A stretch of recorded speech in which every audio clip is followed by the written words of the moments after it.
안녕하세요. 두니아 대표 기자 이슬기입니다.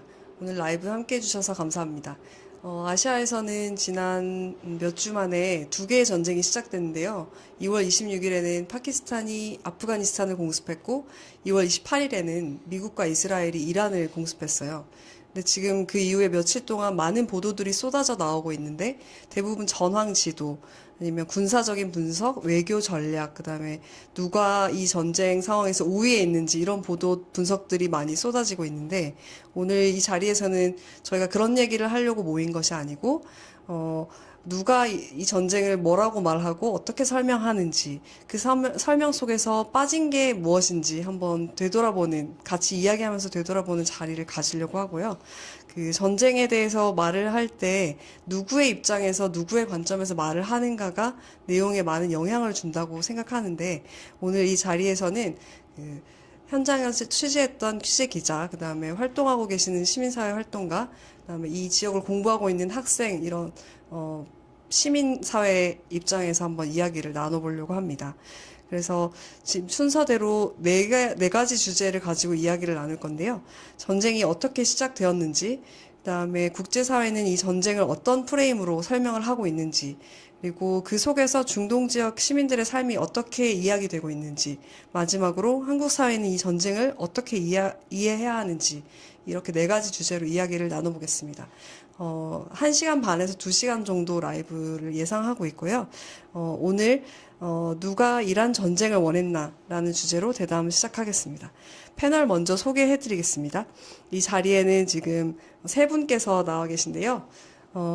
먼저 국제문제 오랫동안 현장에서 취재하고 글로 써오신 국제문제 전문 자유기구가 이유경 기자님 나오셨습니다. 네, 안녕하세요. 이유경입니다. 그리고 이제 국제연대 평화운동 현장에서 활동하고 계신 플랫폼 C 활동가 홍명교 활동가님 나와 네, 계십니다. 안녕하세요. 플랫폼 C 활동가 홍명규입니다. 그다음에 국제정치와 국제개발협력 공부하고 계시는 중동 지역 공부하고 계시는 네, 이지원 선생님 나오고 계십니다. 안녕하십니까. 이지원입니다. 그래서 오늘 대담은 군사 전문가나 외교 전문가, 뭐 전황 분석 이런 것이 아니라고 아까 말씀드렸듯이 언론, 그다음에 학계, 시민사회 학생들이 어떻게 보고 있는지 좀 넓은 시각에서 이야기를 나눠보도록 하겠습니다. 먼저 지금 전쟁이 오늘로 13일째 접어들었는데 각자 이 전쟁을 바라보는 시각이나 소회 같은 것들 먼저 얘기 나눠보고 본격적인 대화로 들어가 보도록 하겠습니다. 지금 며칠 동안 지켜보시면서, 가장 먼저 들었던 생각이나, 뭐, 의문점, 이런 게 있으셨나요? 짧게, 돌아가면서 말씀해 주실 수 있을까요? 네. 저는 뭐 이제 전쟁이 이스라엘이 중심이 된 전쟁이라고 일단 보고 있거든요. 그거를 이제 좀 더 이따 말씀드릴 거긴 한데 그 부분에 대해서 언론이나 많이 이제 나와서 여러 선생님들이 분석하시기로 하는데 이스라엘이 이 전쟁의 주체라는 부분이 많이 빠져 있더라고요. 그래서 그 부분이 굉장히 아쉬운데 팔레스타인 가자 지구에서 2023년부터 제노사이드 전쟁 혹은 뭐 제노사이드를 감행해 온 이스라엘이 지금 또 다른 그 플레이를 지금 레바논, 그 다음에 이란에서 하고 있다. 그 프레임으로 저는 계속 지켜보고 있습니다. 그리고, 계속 우리 오늘 이제 얘기를 할 거지만, 우리 이슬기 기자님 설명해 주신 대로 이렇게 많은 방송에서 이거를 엄청 많이 다루는데, 많은 목소리가 좀 빠져 있죠. 특히 이제 현지에 이란인들이 그리고 이란 시민사회가 그리고 이란의 정당들이 이 전쟁에 대해서 어떻게 보니까 그 사람들의 목소리는 좀 찾아보기가 어려워요. 그리고 이제 주로 트럼프의 입을 많이 의존하죠. 트럼프가 이렇게 말했다. 변덕스러운 입을. 그러니까 굉장히 우스꽝스럽게 또 이제 선정적으로 보도하기가 좋은 거리가 되는 거예요. 그래서 그런 식으로 보도 흐름이 계속 가는데 보도량은 많지만 실제적으로 우리가 정보를 유의미하게 얻을 수 있는 그런 것들이 좀 적다. 이런 감사항들을 좀 하면서 그렇게 지켜보고 있고요. 또 추후 얘기를 좀 해보겠습니다. 저도 처음에 이제 침공했다고 했을 때 굉장히 깜짝 놀라고 경악스러웠고, 왜냐면은 사실 많은 전문가들이 협상이 좀 타협선을 찾을 것 같다, 이런 얘기가 훨씬 많았던 것 같거든요. 침공 직전에는. 그래서 그런 얘기도 있었고 또 오만 그 외무부 장관이나 이런 사람들이 그 이란이 많은 양보안을 내놨다 뭐 그런 얘기도 했었고 실제로 뭐 내용적으로 좀 그런 측면이 그러니까 오바마 때보다 더 진전된 안이 있었다고 하고 그래서 저도 그렇게 기대를 했는데 전쟁이 일어나면 안 되니까 근데 이제 침공한 거 보고 굉장히 깜짝 놀랐고 충격받았고 뭐 지금 와서 보면은 뭐 많은 여러 가지 정보들을 봤을 때는 확실히 기획된 침략이었다, 기획된 침공이었다는 생각은 확실히 들고요. 전 세계 사람들이 어쨌든 그 협상 뉴스를 보면서 계속 어쨌든 협상이 좀 타결되고 뭐 그 전에 한 달 전에 뭐 이란에서 민주화 시위가 쭉 있고 했지만 그 다시 좀 시민사회에서 그런 어떤 에너지나 희망을 좀 다시 찾아가지고 그런 방향으로 됐으면 좋겠다 그런 바람이 있었는데 그런 식으로 기획된 침공이 일어나니까 진짜 이 세계를 망치고 있구나. 그리고 또 기자님 말씀하신 대로 이스라엘이 결국에는 그러니까 뭐 저는 파시스트에 가깝다고 파시스트라고 생각하거든요. 시오니스트들이 어쨌든 그 중동 지역에서의 패권을 그런 방식으로 이제 만들려고 하는 것이 이게 어떻게 공존 가능한가 그런 생각도 들면서 좀 충격을 받았고 제가 워낙에 이란에 대해서 잘 알지도 못하고 저는 이제 주로 동아시아 사회운동이나 이런 데서 연대 활동을 하다 보니까 근데 이제 이렇게 불거지고 이게 또 우리랑 무관하지도 않고 좀 더 확전될 기미도 위험도 있고 그러다 보니까 이제라도 좀 관심을 갖고 봐야겠다. 또 기자님 말씀하신 그런 관점에서 좀 더 봐야겠다. 그런 생각으로 계속 2주 동안 보고 또 바로 그 다음날 기자회견을 하긴 했거든요. 그 여러 시민사회단체들 모여가지고 미국 대사관 앞에서 이란 침공 규탄하는 내용으로 그 이란 침공 규탄한다는 게 꼭 이란의 지금 정권을 지지한다는 말은 아니고 이란 사람들의 민중의 입장에서 얘기를 하는 거니까 그런 행동들도 좀 어떻게 할 수 있는 것들 찾아보고 그렇게 보냈던 것 같습니다. 우선 저는 이제 침공 뉴스를 딱 봤을 때가 이제 튀르키예에 있었고 이제 현지 시간 기준으로 밤이었는데 이제 처음에는 이제 이 상황이 무엇인가에 대해서 이제 저랑 또 이제 같이 있었던 뭐 일본이나 이제 필리핀 국적 친구들이랑 이야기를 하면서 단순하게 처음에 이제 뭐 우리 집 갈 수 있나 저희가 이제 다 중동 쪽에서 카타르나 아니면 아부다비에서 경유를 하는데 비행기 걱정을 제일 먼저 했었던 것 같고 이제 두 번째는 계속 이제 전쟁과 관련된 뉴스를 최근에 너무 많이 보고 있잖아요. 가장 좀 오래된 걸 생각해보면 우크라이나, 러시아부터 해서 이제 그 전에 있었던 아프가니스탄, 파키스탄 이런 뉴스들이 계속 축적이 되니까 지금 이제 뭐 세계 3차 대전이다 이런 얘기까지 하면서 이 상황 자체에 대한 피로감이 가장 먼저 다가왔었던 것 같고 이제 두 번째는 이제 현지에서 계속 뉴스나 이런 내용들을 팔로우업하면서 이제 현지 튀르키예 언론이라든지 아니면 알자지라 같이 중동권 언론이 조명하고 있는 부분이랑 BBC나 아니면 한국 언론이 보고 있는 관점 자체가 너무 다르고 한국에 있는 분들은 좀 한국어로 된 언론을 많이 보니까 이게 좀 제한적인 이제 의견만 접하는 분들이 좀 있지 않을까 그런 부분에 대해서도 좀 걱정이 되고 이런 시간을 보내고 있었던 것 같습니다. 네, 그 마이크 저랑 같이 쓰시면 되는데. 네, 지금 제가 타임라인을 잠깐 정리를 해봤어요. 그래서 이제 보면은 지금 2월 28일에 시작해서 오늘이 3월 12일이잖아요. 그래서 오늘까지는 들어가지 않고 3월 11일까지만 정리를 해봤는데 지금 다 한국 시간으로 바꿔서 말씀드릴게요. 2월 28일 토요일 한국 시간으로 새벽 5시 38분에 트럼프가 에픽 퓨리 작전 개시 명령을 했고 그리고 나서 10시간 지나서 미국이 이란 공습을 시작한다고 발표를 했어요. 그다음에 10분 후에 이스라엘이 이란 공습을 시작을 했고요, 실제로. 그 당시에 시작하자마자 알리 하메네이와 그 가족, 그다음에 지도부 인사 다수가 사망을 했고, 그다음에 2월 28일 오후 4시 15분 한국 시간에 이란의 미나브에 위치한 샤자레 타입의 여성 초등학교가 폭격이 돼서 이란 언론 발표로는 180명이라고 하는데 지금은 한 168명 정도로 집계되고 있고, 그리고 나서 15분 후에 트럼프가 자기가 이제 왜 이란을 공습했는지를 8분짜리 영상으로 찍어가지고 트루스 소셜에 올렸거든요. 그게 이제 미나브에 있는 초등학교를 폭격한 직후 15분 정도 후에 나왔고요. 그다음에 저녁 6시 5분 트럼프가 8분짜리 연설을 발표한 이후에 이란이 이제 이스라엘과 걸프 국가의 반격을 시작했습니다. 바로. 그래서 그날 저녁에 이란이 이제 바레인, 쿠웨이트, UAE, 사우디아라비아 타격을 했다고 이제 그 각국 나라들이 공격을 받았다고 발표를 하기 시작했어요. 그래서 이미 2월 28일에 전쟁이 완전히 그냥 전면전으로 시작됐다고 봐야 될 것 같고, 3월 1일에 하메네이가 사망한 후에 임시지도위원회는 누구다 이렇게 이란에서 발표를 했고요.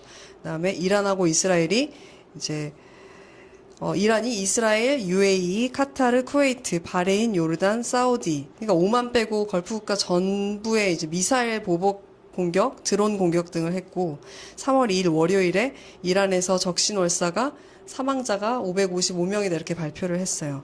근데 여기서 이제 3월 2일 월요일에 레바논에 있는 헤즈볼라가 이스라엘에 로켓을 발포하면서 참전을 해가지고 이제 지상전이 시작이 됐고요. 전선이 확대가 됐어요. 3월 3일에 이제 전쟁의 포화 속에 들어간 국가가 9개 국가로 확대가 됐고, 3월 4일 수요일에 이스라엘에서 지상군을 레바논에 투입을 했어요. 그래서 이제 지상전이 완전히 시작이 됐고요. 양쪽에서 다 시작을 했고, 그다음에 3월 5일에 미국과 이스라엘이 테헤란에 있는, 그러니까 이란 테헤란에 있는 아자디 스테디움 실내 경기장을 공습을 했어요. 그리고 나서 아제르바이잔도 참전을 하겠다. 했는데 그 이유는 이란이 아제르바이잔을 공격했기 때문에 보복전에서 우리도 한다 이렇게 해서 아제르바이잔까지 들어오게 되었고, 3월 6일 지난주 금요일에 그 마수드 페제시키안 이란 대통령이 국영 TV에 나와가지고 주변국을 걸프 주변국 공격한 것에 대해서 사과를 했는데 이게 이례적이라는 얘기를 하는데 네, 그런 일이 있었고, 3월 7일 토요일에는 미국과 이스라엘이 이제 이란에 있는 연료 저장 시설, 담수화 공장 이런 민간 시설들을 폭격하기 시작했습니다. 그리고 나서 그 뒤로부터 발표되는 사망자들은 대부분 이제 걸프 국가에서 일하는 이주 노동자들의 사망이 계속 이제 발표가 되기 시작했어요. 근데 3월 9일 월요일 이번 주 월요일에 이란이 이스라엘 쪽에 집속탄을 발포를 해가지고 민간인들이 사망했다 이런 뉴스가 나오기 시작했고, 이번 주 화요일에 그 그러니까 유엔 난민기구에서 레바논에 70만 명의 이재민이 발생했다 이렇게 발표를 했고, 어제 상황은 호르무즈 해협을 지나가는 선박에 대한 피격 화재가 계속 있었고, 그다음에 이란이 드론 공격을 해서 두바이 그 민간 공항이나 오만에 있는 그 민간 항구가 공격을 받았다 이런 얘기가 나왔고요. 그다음에 이스라엘이 드론을 이제 띄워가지고 테헤란에 있는 검문소, 국경 검문소를 공격했다 이 정도가 나와 있습니다. 지금 보면은 대부분 사망자들을 살펴보면은 그 다 신분이나 소속이 초등학생, 아시아계 외국인, 40대 여성, 승무원, 노동자, 구급대원 다 민간인들이고 노동자들이고 그렇습니다. 그래서 지금까지 이제 집계되기로는 민간인 사망자 추산이 최저는 700명, 많게는 1,300명까지 보고 있고, 이제 이거는 국가를 막론하고 65개 학교 및 교육시설이 파괴됐다고 하고요. 부상자 수가 6,000명이 넘어가고, 레바논을 포함해서 그 지역에 이제, 피난민이 100만 명 가까이 이제 발생했다. 지금 현재 기준으로 그렇습니다. 그래서 이게 지금 이란 전쟁과 관련한 타임라인하고 기본적인 통계, 우리가 어떤 무기가 쓰였고 이런 거랑 관계없이 우리가 할 수 있는 이야기인 것 같습니다. 지금 보면은 아까 기자님께서 이것은 이스라엘의 전쟁 주체다 이런 얘기가 있었고, 그다음에 홍명규 활동가님이 기획된 침공이었다 이런 말씀을 해주셨고, 전쟁이 또 일어난 것에 대한 그 어떤 충격과 피로 이런 것 말씀해 주셨는데, 이 전쟁 같은 것들이 발생하게 되면 누가 먼저 공격을 시작했냐 이런 말들이 항상 뒤따라오는 것 같아요. 근데 저희가 질문하고 싶은 건 그런 건 아니고, 이번 전쟁에서 가장 큰 책임을 져야 행위자는 누구라고 생각하시는지 그 얘기 먼저 한번 들어보도록 하겠습니다. 제 얘기 좀 네. 해볼까요? 저는 누가 먼저 침공했느냐 중요하다고 생각을 해요. 예, 이제 저기를 하자면 제가 이제 앞서 이스라엘 얘기를 많이 했고 지금 홍경수 선생님도 이제 뭐 일단 동의한 걸로 이해를 한다면 기획됐다라는 것들을 좀 말씀드리면 사실은 바로 전날이죠. 2월 27일 이스라엘 주재 미국 대사관에서 소셜 미디어에 포스팅 올린 것 중에 보면 필수 인력을 제외하면 빨리 떠나라. 지금 민간 항공기 운행될 때 빨리 떠나라. 그렇게 이제 공지가 나왔어요. 그게 굉장히 좀 의미심장한 포스팅이었죠. 바로 전날. 이스라엘 주재 미국 대사관.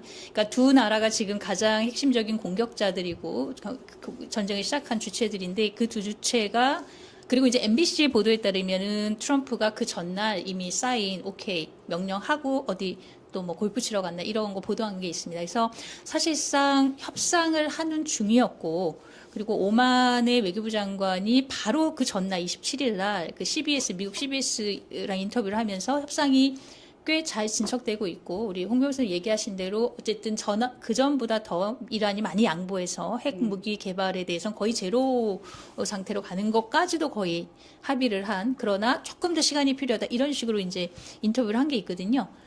자, 그러면 2월 27일 전날에 아주 많은 모순적인 상황이 벌어진 거예요. 그래서 이란은 협상을 지금 자기들은 하고 있었던 거예요. 이렇게 언젠가 칠 수도 있겠지만 이렇게 칠 거라고 이제 조금 믿었겠죠. 외교적인 해법을. 그래서 이제 오만 중재자께서도 외교부 장관께서는 인터뷰를 한 거였고, 근데 그날 트럼프는 이미 오케이, 쳐라라는 걸 명령 내리고 떠났고, 그리고 이스라엘이 먼저 이스라엘 공격을 시작을 한 거예요. 그래서 보면은 첩보를 보면 이스라엘 어택스 이러한 이렇게 나와요. 그 다음에 이제 미국이 개입된 이제 헤드라인들이 나와. 그래서 저는 이 전반적으로 봤을 때 이 말을 하고 싶은데 굉장히 비열하다. 그러니까 어떤 이 국제사회에서 지금 이제 국제사회의 질서 다 무너졌다 이런 얘기를 워낙에 많이 하지 않습니까? 그러니까 그런 연장선에서 기존에 전쟁에도 규칙이 있고 룰이 있고 그렇죠? 제네바 협정에서 그런 전쟁의 어떤 규율들을 규정한 게 있지 않습니까? 그러니까 그래 오케이 전쟁 할 테면 해라. 그러나 이거는 그래도 좀 지켜라. 라는 어떤 그런 규율이 있고 외교의 어떤 프로토콜이 있는 것이고 이런 분쟁이 있을 때 협상을 중재하는 중재하는 노력이 어마어마한 에너지가 들어가는 일인데 그렇게 중재자까지 워싱턴에 불러서 대화도 해놨고 그런데 사실 동시다발적으로 이미 결정은 했다는 거죠. 공격하려고. 그러니까 이스라엘 주재 미국 대사관에서 공지도 그렇게 했던 것이고 따라서 저는 두 가지를 정말 강조하고 싶은 게 이 전쟁은 기획이 된 거고 어차피 일어나려고 두 나라는 기획을 했고 그러나 굉장히 비열하게 그 전날까지도 안 하는 척 그거를 상당히 이들은 이제 좀 프리텐드 했었고 그러나 결과적으로는 다 드러났죠. 기획됐다라는 게 드러났고요. 그거 이제 연장선에서 제가 아까 이스라엘 전쟁이다라는 걸 강조했잖아요. 전 국무장관인 안토니 블링컨이 최근에 인터뷰한 거 보면 굉장히 저는 이게 좀 의미심장하다라고 보는데요. 오바마 시절에 이스라엘이 계속 미 행정부를 프레셔 해가지고 이란을 쳐라. 이란의 핵무기 저거 끝내야 된다. 그러니까 이란이 핵무기를 추진하는 거는 에너지 쪽이에요. 지금까지 무기까지는 아직 안 갔잖아요. 근데 무기 하지 못하게 미리 예방한다라고 지금 이렇게 난리를 치는 건데 그래서 이제 안 하겠다고 이란은 어느 정도 동의를 했는데 이제 전쟁을 시작한 거죠. 여하튼 이 과정에서 이란이 계속 프레셔해서 이란의 핵무기를 완전히 프로그램을 완전히 폐지시켜라 이렇게라고 압력을 넣으면서 당신들이 안 하면, 그러니까 미국 당신이 안 하면 이스라엘 우리가 그냥 할 거다. 공격. 이런 말을 했다라는 걸 최근에 이 블링컨이 이제는 말한다라는 식으로 좀 나왔어요.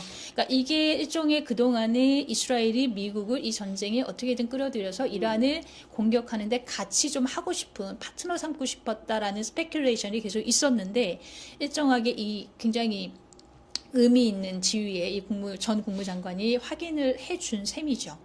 그리고 전반적으로 지금 전황이나 이런 거, 물론 전황 분석은 아닙니다만, 지금 아까 말씀드린 대로 이란을 공격하는 방식이 무자비해요. 아이들, 초등학교 여자아이들을 일단 처음에 학살을 했죠.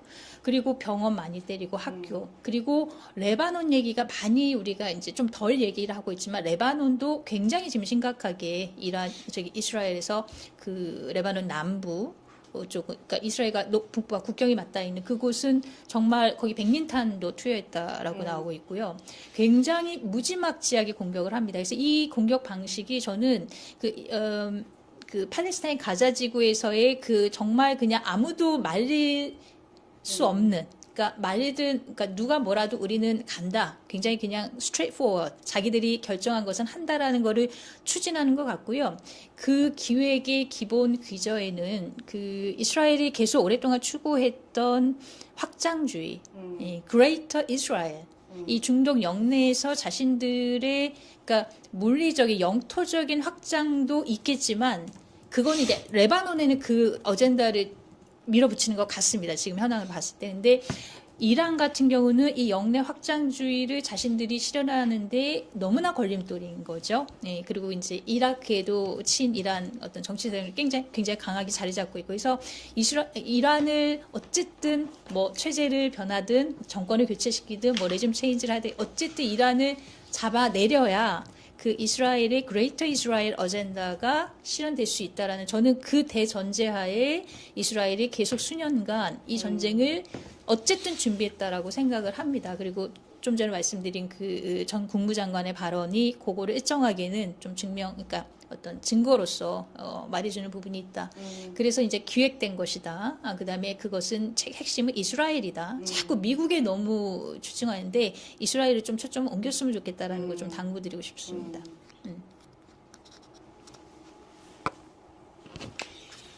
뭐, 네, 저도 말씀하신 거 굉장히 동의하고요. 그러니까 부수적일 수는 있는데, 부수적인 요인일 수는 있는데, 그런 부분들도 있는 것 같아요. 지금 말씀하신 게 이제 어떤 주된 요인이라고 한다면은, 좀 기저에 깔려있는 요인들도 같이 말씀드리고, 덧붙여서 말씀드리면은,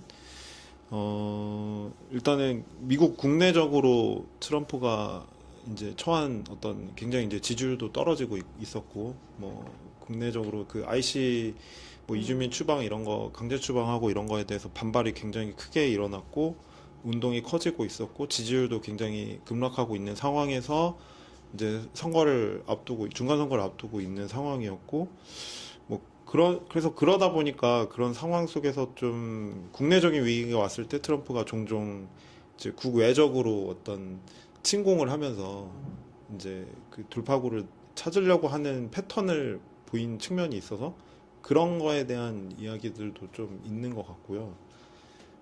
그리고 이스라엘이 이제 근본적으로 이스라엘 시오니스트 그 점령 당국이 그 지역 패권 정책을 갖고 이제 하고 있잖아요. 저는 이제 그게 미국도 어느 정도는 그 미국의 그 극우 엘리트들도 그런 것을 그런 일종의 시오니즘, 자기들의 어떤 시오니즘을 공유하고 있다는 생각은 들어요. 얼마 전에 그 백악관에서 막 그 트럼프를 위해서 막 기도하는 그 누구야? 눈도 많이 뜨더라고요. 네, 그런 것도 되게 저는 진짜 기괴하고 참 경악스러웠는데 그거를 보면은 이거를 뭐라고 해야 될까? 전 그것도 일종의 기독교 시오니즘인 것 같거든요. 그런 어쨌든 어디서 전파된 어디가 출발점인지 모르겠지만 그거야말로 훨씬 전 근본주의적인 것 같고 원리주의적인 것 같고 그런 원리주의가 바탕으로 깔려 있기 때문에 뭐 그런 기도도 하고 약간 수사적이지만 어쨌든 이 침공을 자신들의 언어로 되게 정당화하고 있는 것 같다는 생각이 들고 되게 안타까운 거는 어쨌든 그런 것들이 또 한국에 또 존재하잖아요. 네. 한국에도 그런 어떤 기독교 시오니즘이 있잖아요. 한국 그 보수 기독교 일부가 그 성조기 또 같이 흔들고 이스라엘 깃발도 같이 흔들잖아요. 그 뿌리도 저변에 깔려 있다는 생각도 좀 했었던 것 같습니다. 네. 그리고 뭐 어쨌든 명분은 자기들이 막 주장을 하면서 트럼프가 막 이란의 뭐 민주주의를 위해서 자기가 침공한다는 듯이 말도 안 되는 얘기지만 그렇게 주장했지만 사실 들어보면은 이란 안에서는 반대하고 있거든요. 이란 사람들은 자기 위로 미사일 떨어지는데 이런 침공은 전혀 원하지도 않고 있는데 그거를 일종의 명분으로 삼아서 했었던 것 같고 처음에는 그런 식으로 주장하면서 이제 정권 교체하겠다고 했던 것 같고 그러다가 최근에는 뭐 지금 체제도 괜찮으니까 자기랑 이스라엘 말만 잘 듣는 지도자면 된다는 식으로 말을 아주 솔직하게 바꿔버리더라고요. 그것도 이게 얼마나 기만적인지 잘 보여주는 변화, 요 2주 사이의 변화지만 네네. 였던 것 같다는 참 투명하다 이런 생각이 좀 들었던 것 같습니다. 일단 그 전쟁이라고 해야 되죠. 이제 미사일 사태랑 이런 게 벌어지고 나서 이제 거의 이제 첫 번째로 들어갔던 수업이 고대 서아시아 문명이 이런 수업이었는데 이제 교수님께서 해주셨던 말씀이 이스라엘 위치 자체가 이제 고대사부터 가나안 시대부터 이제 이집트의 영향을 받고 메소포타미아의 영향을 받기 때문에 이스라엘은 어쨌든지 이 나라를 유지하기 위해서는 그 주변 국가를 평화협정을 맺는 방식이던 아니면 이제 좀 속된 말로 작사를 내놓는 방식이던 이제 본인들이 안전한 삶을 영위할 수 있는 그 상태로 만들어 놓으려는 욕구가 계속 있을 것이고 이제 왜냐면 중동 전쟁의 이런 트라우마도 본인들이 가지고 있기 때문에 계속 이제 뭐 모로코나 이집트 같은 경우에는 평화협정을 맺고 이제 뭐 이라크 같은 경우에는 굳이 그렇게 신경 쓸 상황이 아니니 이제 남은 좀 가장 큰 남아있는 위협은 이란이다 이렇게 판단을 해서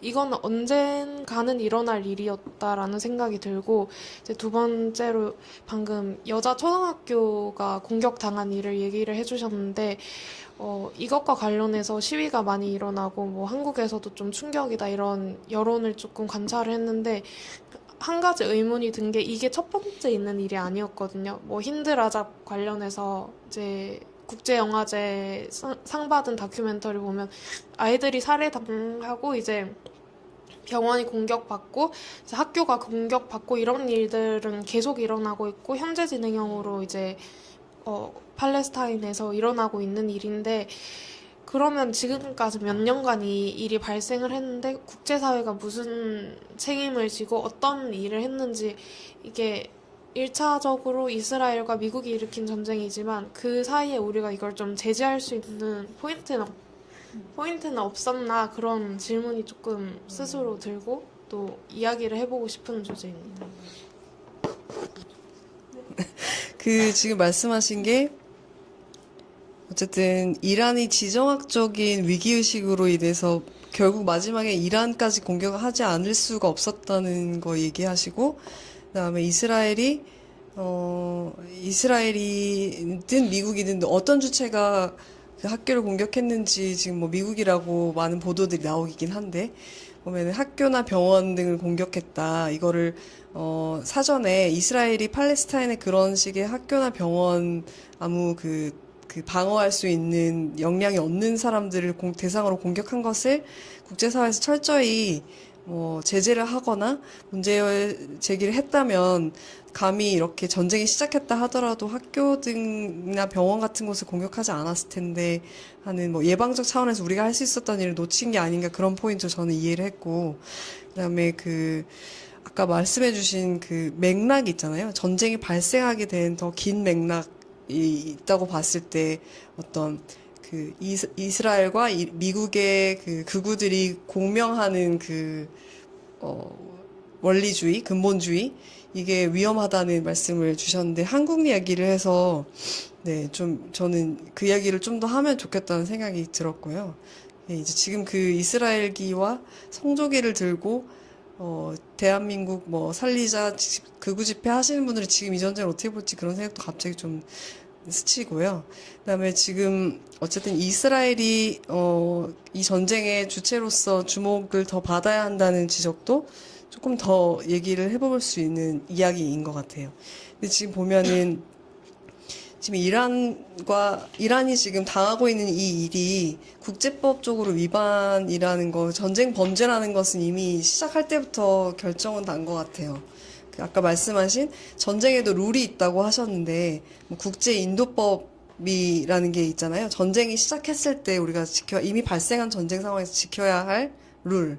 근데 그게 기반이 제네바 협정, 해그 협정 이렇게 있는데 어쨌든 기본 원칙 어겼을 경우에는 전쟁 범죄로 ICC에서 처벌할 수 있다 이렇게 되어 있는데 지금 모든 것이 여기 나와 있는 구별의 원칙, 뭐 비례성의 원칙, 군사적 필요성, 그다음에 인도주의 원칙 이 모든 것을 다 위반했고 일단 기본적으로 미국이 아까 말씀하신 그 대통령이 나와가지고 8분짜리 연설에서 했던 이란을 공격한 이후에 들어가는 모든 것들이 전쟁을 일으킬 수 있는 어떤 합법적 근거도 없는 거라는 걸 우리가 다 알고 있잖아요. 근데 그 부분은 사실 이미 벌어진 전쟁이니까 우리가 그거에 집중해야지 이게 합법인지 불법인지 얘기하는 건 의미가 없다 이렇게 말하는 분들이 많은데 저는 그건 꼭 그 많은 이야기의 전제는 이것이 전쟁 범죄고 불법이라는 것이 되어야 한다고 저는 생각하고 있습니다.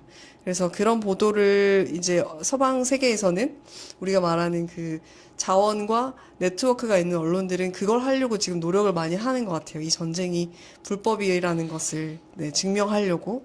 그래서 그 미나부에 있는 초등학교 공격부터 해가지고 이제 계속 자료를 모아가고 있는 것 같고요.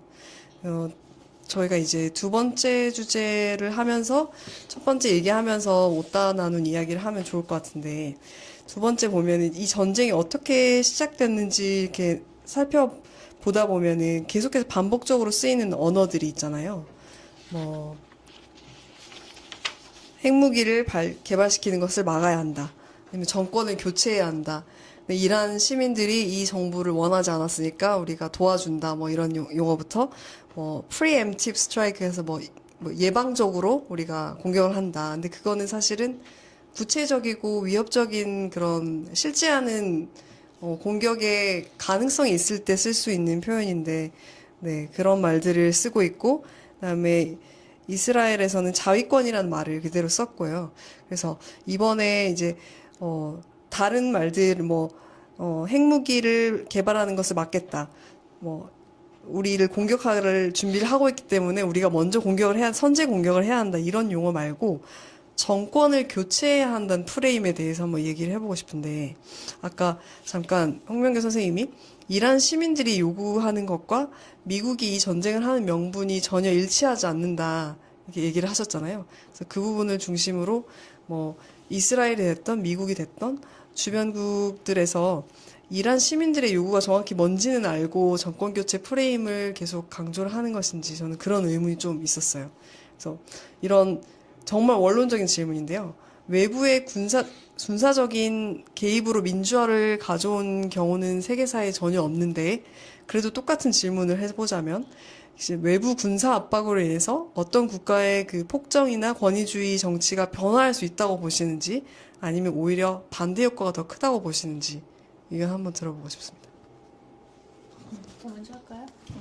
일단은 당연히 그런 민주화나 인권 보호 이거는 이제 구실인 거죠. 구실인 거고 저는 이번 아까 미국의 극우와 이스라엘의 어떤 시오니즘의 연계 이거 얘기를 하셨는데 그거에 어쨌든 크게 동의는 하면서 동시에 미국이라는 나라가 이란에 대해서 가지고 있는 지금 우리가 레짐 체인지 얘기를 지금 하고 있잖아요. 연계해서 말씀드리면 민주당 정부도, 그러니까 지금 트럼프라서 혹은 공화당 정부라서 그 의제만 있는 건 아닌 것 같고, 미국이라는 나라 자체가 어쨌든 이란에 갖고 있는 그들이 이제 하고자 하는 그 프로젝트는 레짐 체인지의 그거는 계속 가지고 있었다고 생각을 해요. 근데 이제 지금 트럼프라는 아주 희귀하고 굉장히 불안정한 그리고 어떤 안정성, 그러니까 일관된 어떤 언어나 이런 걸 사용하지 않는 그 아주 독특한 캐릭터의 그 정치인 그리고 굉장히 비열하고 여러 가지 하여튼 많은 것들을 수사할 수 있는데 이 사람이 들어서면서 이게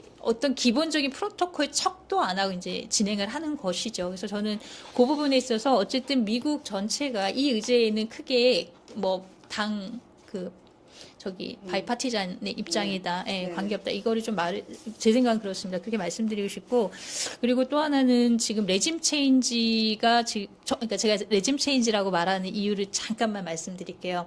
그 정권 교체 그러면 제가 이제 기사 쓸 때도 이거 가지고 그 편집자하고 막 얘기를 하고 이러는데 정권 교체 그러면 이 정권 교체 우리 말이잖아요. 한국말인데 한국 사회에서 정권 교체는 조금 약간 긍정적인 의미가 역사적으로 있었어요. 그렇죠? 97년도에 정권 교체에서 뭐 좋았었고 뭐 이런 경험들도 있고. 근데 제가 보기에 이 미국과 이스라엘이 이란에 대해서 혹은 다른 나라에 대해서 미국의 경우 이제 다른 여러 나라도 이라크도 레짐 체인지를 노렸었고 그랬을 때 이들이 노리는 건 단순히 정권 교체가 아니다. 그 이상의 의미다라고 생각을 해요. 그러니까 나라마다 그 맥락마다 다를 수는 있는데 예를 들면 이란 같은 경우도 개혁파가 정권을 잡은 적이 있어요. 그리고 그러면 이제 정권 교체인 거죠. 여당에서 야당으로 이렇게 왔다 갔다 하는 식의. 그러니까 우리식으로 정권 교체로 이거를 설명하다 보면 그 현지에서 그리고 이 어떤 제국주의적 마인드를 가진 나라들이 그 나라에 임포즈하고 싶은 그 어젠다의 진짜 의미가 조금 해석이 약간 누락되는 것 같아요. 그래서 그래서 제가 레짐 체인지라고 그냥 그 자체로 말을 하는 겁니다. 그들의 언어로 제가 그냥 레짐 체인지 말을 하는 것이고 그런 차원에서 이 미국과 이스라엘이 이란에 원하는 거는 정권 교체가 아니라 정권 붕괴, 이 체제의 토탈 콜랩스를 원한다라고 저는 지금 보고 있고요. 그러니까 그거를 노리고 그거를 가장 이제 뭐랄까 다른 사람 말 안 듣고 밀어붙이는 게 지금 이스라엘이다라는 것이죠. 이 미국은 일정하게 이제 여러 액터들이 뭐 이제 트럼프한테 전쟁 끝내라 이런 지금 조언도 한다는 보도가 나오고 있어요. 그리고 트럼프도 지상전 투입하겠다라고 했다가 안 하겠다고 했다가 지금 말을 여러 번 교체를 했는데 목표와 전술이 없이 시작한 전쟁이라는 거야. 그거 반해 이스라엘은 뚜렷하게 목표가 있는 거예요. 그래서 그러니까 미국이 이스라엘의 그 어떤 뭐랄까요? 그 중심에 계속 이제 좀 끌려다니는 그러나 미국도 그들 계속되었던 그 이란에 대한 그 레짐 체인지의 의제는 있었다. 그러니까 전혀 그냥 무조건 비주처럼 끌려다닌다는 의미는 아니라는 것고 좀 얘기를 좀 드리고 싶고요. 우리 이슬 기자님 지금 말씀하신 대로 레짐 체인지가 어떤 뭐 민주적인 정권으로 교체가 된 적이 있느냐? 제가 알기로는 전혀 그런 건 들어보지 못했고요. 말씀하신 대로 우리 홍 변호사님 말씀하신 대로 이란 내부 시민들의 그거를 조금 더 제가 뒷부분에서 좀 이렇게 어떤 노조별로 정당별로 입장들 조금 소개하고 싶은데 뭐냐면 정말 우리는 그들이 뭘 원하는지를 못 들어봤어요. 그렇죠? 계속 미국이 얘기하는 것만 들었고 이스라엘은 조용하게 이제 계속 학살을 하는데 이스라엘은 별로 이제 안 건드리고 그러니까 굉장히 우리가 들어야 될, 꼭 알아야 될 이런 것들이 많이 이제 실종된 상태에서 지금 상황을 계속 접하고 있는 건데 그러니까 이란의 그 시민들이 최근에 12월 28일부터 거의 2달 가까이 그 이슬람 정권 그에 대한 반체제, 반정부 시위를 했던 것의 어떤 노력이나 그 어떤 쌓여놓은 그 역량, 이게 지금 이 전쟁으로 다 무너졌다고 저는 봅니다. 그러니까 다 무너졌다 그러면 너무 좀 비관적이고 상당히 무너졌고요. 생각해 보세요. 외부의 적이 침입을 하면 아주 상식적으로 생각을 해도 그 안에서 결집을 더할 수밖에 없는 거죠. 지금 이란에서는 그게 아주 강하게 나타나고 있잖아요. 그래서 그 모스타바 하메네이의 아들이 그 최고 지도자로 선출된 과정도 그렇게들 설명을 하는 게 저는 설득력이 있다고 봐요. 그러니까 그 사람이 될 거라고 아무도 예측을 안 했다는 거 아닙니까? 근데 보란 듯이 소위 이제 그 사람을 아들을 이제 최고 지도자로 선출을 했고 그리고 지금 이란의 거리마다 뭐랄까요? 이제 미국과 이스라엘의 죽음을, 이 시위, 그 다음에 뭐 구호, 이게 어느 보다 더 강해진 거예요. 왜냐하면 이런 식으로 7.9 이란 혁명 이후로 이런 식으로 그러니까 외부의 침략을 받아본 적이 없거든요. 그러니까 이거는 그 내부에서 우리는 이란 정권, 저 이슬람 공화국, 저 물라 정권을 정말 싫어, 정말 지겨워 죽겠어. 이런 시민들조차도 지금 얘기를 할 수가 없는 상황을 이 전쟁이 만들어버린 거예요. 그러면 역효과도 보통 역효과가 아닌 거죠. 그래서 그 질문 주신 거에 대한 답으로, 그러니까 제 이제 견해로 그렇게 좀 말씀을 드리겠습니다. 네.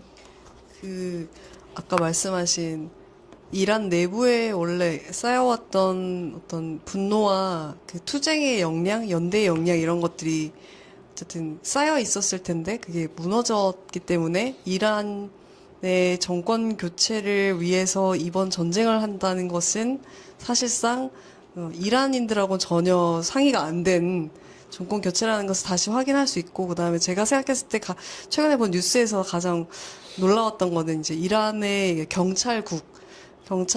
우리로 치면 경찰청장이 앞으로 적과 같은 목소리를 내는 사람들은 뭐 이적죄로 처벌하겠다. 그러면 이제 결국에는 현재 정권에 반대하는 목소리를 내면은 이제 전쟁 중이어도 처벌하겠다는 얘기를 한 거거든요. 그러니까 어쨌든 가장 이란 시민들이 원하지 않았던 방식으로 체제가 시민을 억압하는 도구로 지금 전쟁이 오히려 쓰이고 있는 입장에서 오히려 정권을 유지하는 데 도움을 주고 있다. 이렇게 보는 게 맞을 것 같아요.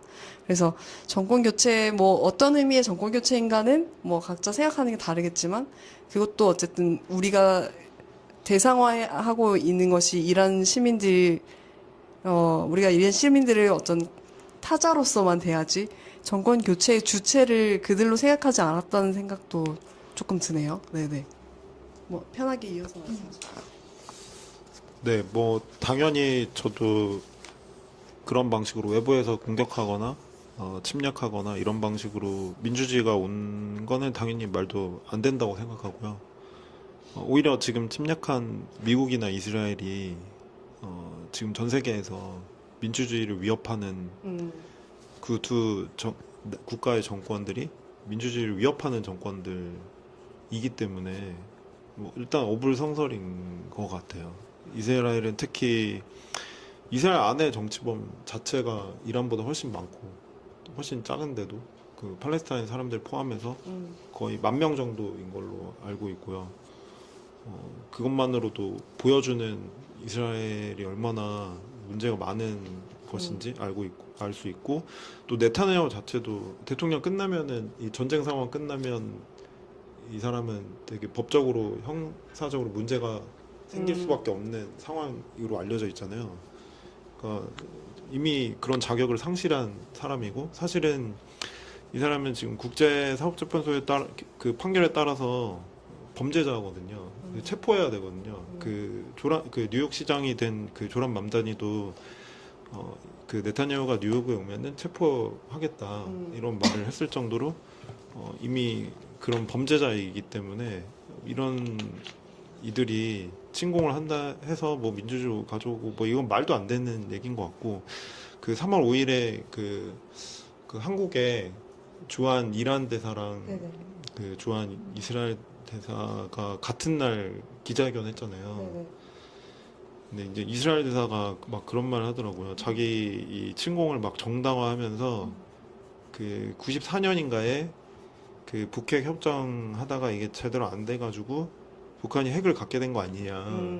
그러니까 우리는 그런 과오를 되풀이하지 않으려고 하는 것이다. 그러면서 이스라엘과 남한을 등치시키면서 그 이란과 북한을 이렇게 등치시켜가지고 그런 식의 화법을 쓰면서 그래서 지금 우리의 침공은 그 이란의 핵무기 개발 시도를 저지하기 위한 것이기 때문에 정당하고 우리는 같은 운명이 있다. 약간 이런 식으로 말도 안 되는 얘기를 하고 있었는데 그러면은 그 사람 말에 따르면은 94년에 북한을 쳐들어갔어야 된다는 말인데 그랬으면 우리 지금 여기 없거든요. 우리가. 그러니까 그런 일을 한 거잖아요. 그런 일을 하고 버젓이 서울에서 그런 기자회견을 한 걸 보고 저는 진짜 깜짝 놀랐고 이 사람들은 진짜 제정신이 아니다.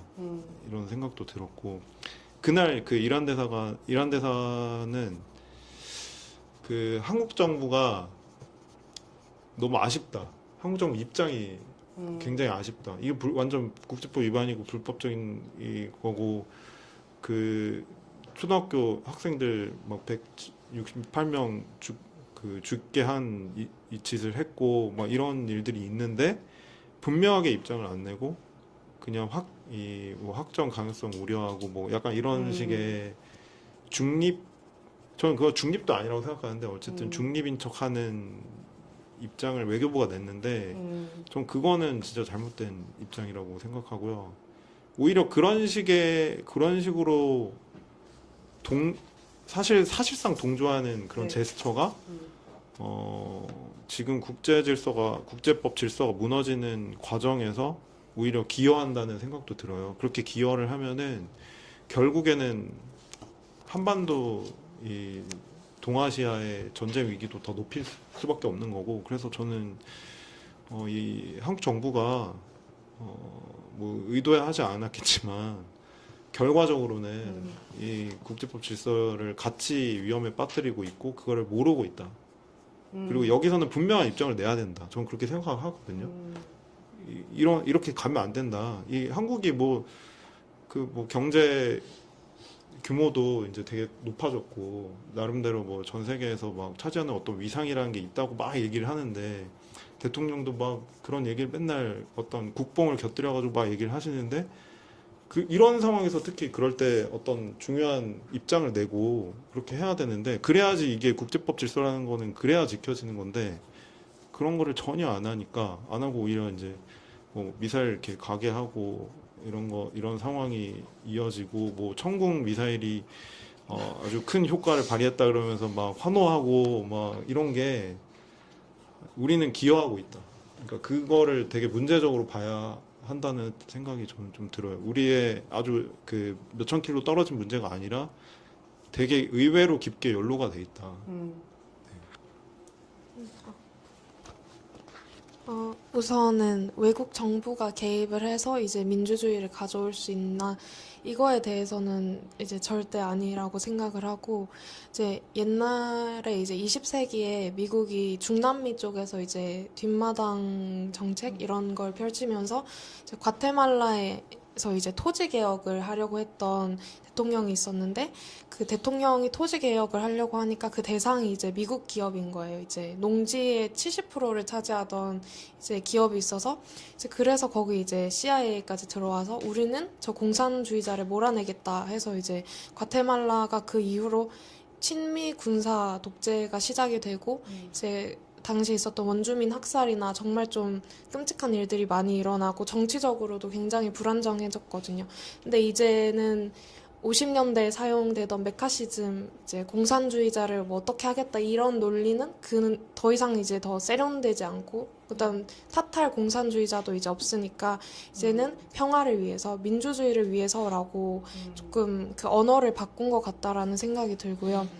이제 두 번째는 말씀해 주셨던 것처럼 어떤 이제 그 미국은 내부의 이제 문제를 좀 바깥으로 시선을 돌리기 위해서 이곳을 전쟁을 치렀다면 이 전쟁을 이제 미사일을 맞고 이제 문제가 생기고 있는 이란은 이걸 계기로 해서 더 사람들이 결속을 하고 또 그 안에서는 그 정부에 반대하는 사람들도 있을 것이고 다른 의견이 있을 것인데 그 부분이 절대 이제 존중받지 못하는 어느 쪽이든 민주적이지도 않고 평화롭지도 않은 방식을 채택을 하고 옛날에는 우리가 뭐 메카시즘이나 공산주의 아니면 뭐 대량살상 무기 같은 말들을 쉽게 믿었다면 이제는 뭐 서로 이제 중간 선거라든지 그 이유가 너무 명확하게 보이고 더 이상 이제 미국이 하는 말들이 세계 경찰 질서를 소화하지도 않고 더 이상 세련된 문법도 아니다 보니까 이제 좀 사람들이 어느 정도 옛날보다는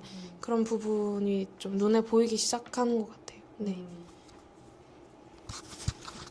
그 말씀 주신 것 중에 이란 시민들이 뭘 원하는지는 우리가 알 수 없는 거잖아요. 우리가 평소에 접하던 것도 아니고 그런 것을 접할 수 있는 언론 환경도 아니고요. 사건이 발생한 후에 뭐 시위를 크게 했다거나 이런 경우에 그것도 되게 이분법적으로 누가 나쁘고 누가 옳은 편에 있고 이렇게만 접하기 때문에 그 안에 다양한 층위의 그 욕망과 어떤 정부를 원하는지에 대한 그 그림을 우리가 알 수 있는 방법이 영원히 없는데 지금 이 전쟁으로 인해서 그럼 우리가 알 수 있게 되면 좋은데 더 알 수 없게 되는 것 같아요. 그래서 그 아까 뭐 소개해 주시고 싶다고 했던 그 정당이나 노동자 노조, 네, 그런 입장들 얘기 한번 해주시면은 좋을 것 같습니다. 네네. 네. 그 전에 아까 우리 이제 시민들이, 그러니까 이번 침략 전쟁으로 그 내부 민주 동력이 더 약화됐고, 그리고 이제 강경파 혹은 이제 정권 지지하는 사람들이 거리를 오히려 메우고 이런 얘기를 했잖아요. 근데 그것도 하나 짚어야 될 것 같아요. 사실 지금 이란 내에 제가 보기에 이제 제가 정확히 뭐 통계적으로 어떻다 이렇게 퍼센테이지를 자신 있게 말할 수는 없지만 실제로 우리 전 팔레비 왕조 그 이란 혁명 전에 이제 이란 혁명으로 쫓겨난 그 왕조의 아들 전 왕세자 레자 팔레비가 계속 소셜 미디어에서 계속 열심히 내가 이제 이란 정권 붕괴 후에 내가 지도자가 될 것이다라는 거를 엄청 열심히 하거든요. 소셜 미디어. 그리고 서구 언론이 이 팔레비 전 왕세자한테 엄청 지면을 주고 마이크를 대고 굉장히 띄워주고 있어요. 자, 제가 무슨 말을 하려 그러냐면은 우리 이란 내 여론을 지금 굉장히 우리가 잘 알기 어려운데 일정하게 그래도 그려볼 수 있는 게 분명히 그 왕정주의, 왕정 복고를 요구하는 목소리 있어요. 있고 실제로 그 목소리가 내부에서도 전보다는 확산된 거는 같아요. 왜 제가 이렇게 얘기했냐면 지난 2월 23일, 22일, 그러니까 전쟁 며칠 전이죠. 그때 대학가에서 시위가 다시 저희가 번개 시위가 이제 크게 벌어진 적이 있는데 그게 그들이 가지고 나온 플래그, 그 깃발이 그 왕정 과거 그 깃발들을 많이 갖고 나왔어요. 그리고 우리가 이제 이렇게 디벨롭먼트 상황을 보면 이번 지난 12월 28일부터 시작된 시위에서 그런 깃발 들고 나온 시위대가 꽤 있었고요. 그래서 그 세력은 이번 전쟁을 처음에 환호했어요. 하는데 제가 지금 뭘 말씀드리고 싶냐면 그 이란 디아스포라 그룹 중에 특히 이제 미국이나 뭐 캐나다 이렇게 머무는 그런 디아스포라 그 이제 셀럽들 미디어에 많이 등장하는 사람들 중에 이 전쟁에 대해서 처음에 환호했던 사람이 있어요. 근데 계속 보니까 계속 민간인을 죽이고 처음에 알려진 학살 사례가 여자 초등학생이잖아요. 이거는 너무 끔찍한 거잖아요. 그러니까 그 이란계 미국 기자인데요. 마시 알리네자드라고 있어요. 머리 막 이렇게 되게 멋쟁이로 나오는 분 있어요. 굉장히 이란 이슈만 나면 그분한테 CNN이나 뭐 MBC나 마이크 줘요. 그분이 처음에는 이 공습했을 때 굉장히 환호하면서 자기 그 영상으로 환호하면서 finish the job 라고까지 외쳤어요. 그러니까 미국 화이팅, 이스라엘 화이팅, 끝장내 이렇게 했는데 단 며칠 후에 그거에 대해서 조금 그러니까 지금 민간인 피해가 너무 가니까 그래서 민간인이 지금 죽고 있다, 이렇게 민간인 시설이 치고 있다 이거를 굉장히 부정적이고 아프게 또 트윗을 올렸어요. 그러니까 지금 양상이 이 레짐 체인지 의제를 가지고 있는 두 제국의 전쟁 직전에 그 왕정 복고 세력들은 상당히 그 외부의 침략을 원했고 빨리 쳐달라 이렇게 얘기를 했고요. 심지어 그 노벨 평화상 수상자 6이셨다. 2003년이 2004년인데 성함이 갑자기 생각이 안 나는데 에바디 선생님 변호사인데 인권분 그분조차도 그 지난 시위 과정에서 서구언론하고 인터뷰하면서 그냥 그 전쟁을 했으면 좋겠다라는 식으로 CNN 인터뷰를 하신 적이 있어요. 그래서 그런 여론이 상당히 좀 증가한 거는 우리가 인정은 해야 될 것 같아요. 그러니까 그게 옳다 그르다를 떠나서 일단은 그런 여론이 있어서 이번 전쟁에 대해서 환영하는 이들도 있었다. 그리고 한국에 계신 이란 디아스포라 그 그룹들도 파티했잖아요. 왕십리인가 어디서 파티한 거 영상 올리고 그랬어요. 그리고 그 아침 라디오 방송 그 김종배 시선집중에도 그분 디아스포라 교포 나와가지고 그 친왕정주의의 어떤 자기 그거를 굉장히 자신 있게 그리고 하여튼 그 인터뷰를 했던 것도 제가 이제 들어가지고 되게 불편했는데, 그래서 그 친왕정주의 세력이 상당히 그동안 안에서 성장을 한 거는 같고요. 저는 이것도 일정하게 작업이 좀 있었다고는 생각을 합니다. 그럼에도 불구하고, 그러니까 그러면 이런 여론이 있고 저런 여론이 있고 이렇게 다양하게 있습니다. 근데 이 전쟁에 관해서만큼은 제가 지금 말한 대로 처음에 finish the job이라고 환영하던 이들조차 지금은 이게 너무한다라는 거를 지금 알기 시작했고요. 그다음에 그 정당이나 이 노조나 이 성명들이 나왔어요. 근데 언론에 어디에도 보도되지가 않아요. 그러니까 저는 이게 굉장히 유감인데요. 이 전쟁에 보도할 때 누구를 인용할 것인가, 누구 목소리 들을 것인가 하면 다 그러니까 전쟁 일으킨 주체, 침략자들, 그들한테 계속 마이크를 줘요. 마이크를 줘서 그거에 대해서 받아쓰고, 그러면서 이란이 협상에 임할까요? 이런 질문을 한단 말인데, 지금 협상에 깬 건 이란이 아니에요. 그렇죠? 미국과 이스라엘이에요. 뒤통수 친 거잖아요. 비열하게. 그러니까 저는 그런 질문도 계속 반복되는 게 굉장히 의문이라고 생각을 하고, 그런 차원에서 지금 토털리 미싱한 보이스가 있습니다. 그 언론에서. 일단 제가 정당 보면 그 투대당이라고 있어요. 이란 공산당인데, 여기는 성명을 3월 5일에 독자적으로 하나 냈고요. 그 다음에 3월 6일에는 굉장히 흥미로운 성명이 냈는데, 이번 전쟁을 지금 미국, 이스라엘, 이란 이렇게 하죠. 그 세 나라의 공산당들이 연대 성명을 냈어요. 저는 이게 굉장히 흥미로웠어요. 그러니까 공산당 이들의 지지 세력이나 이 뭐 기반이 어느 정도냐 이거는 논외로 치더라도 어쨌든 이 국면에서 중요한 의미 있는 목소리가 나왔잖아요. 그러면 이런 거에 대해서 어쨌든 뭐 단 하나의 언론이라도 좀 보도를 했어야 된다라고 생각을 합니다. 근데 이거를 이들의 사이트에 들어가야만 찾아보면 이거는 좀 아니라고 봐요. 근데 그 3월 5일 독자적 성명에 보면 굉장히 약간 그러니까 그 성명의 저기가 Dear compatriot, 그러니까 뭐 동포여 막 그러면서 우리 영토 주권을 지켜야 된다 이렇게 성명을 냈고요. 그러니까 이 굉장히 이슬람 정권이 비판적이었던 당임에도 불구하고 지금 이 국면에서는 우리 주권 지켜야 된다, 우리 영토 주권 지켜야 된다라는 걸 성명에 담고 있고요.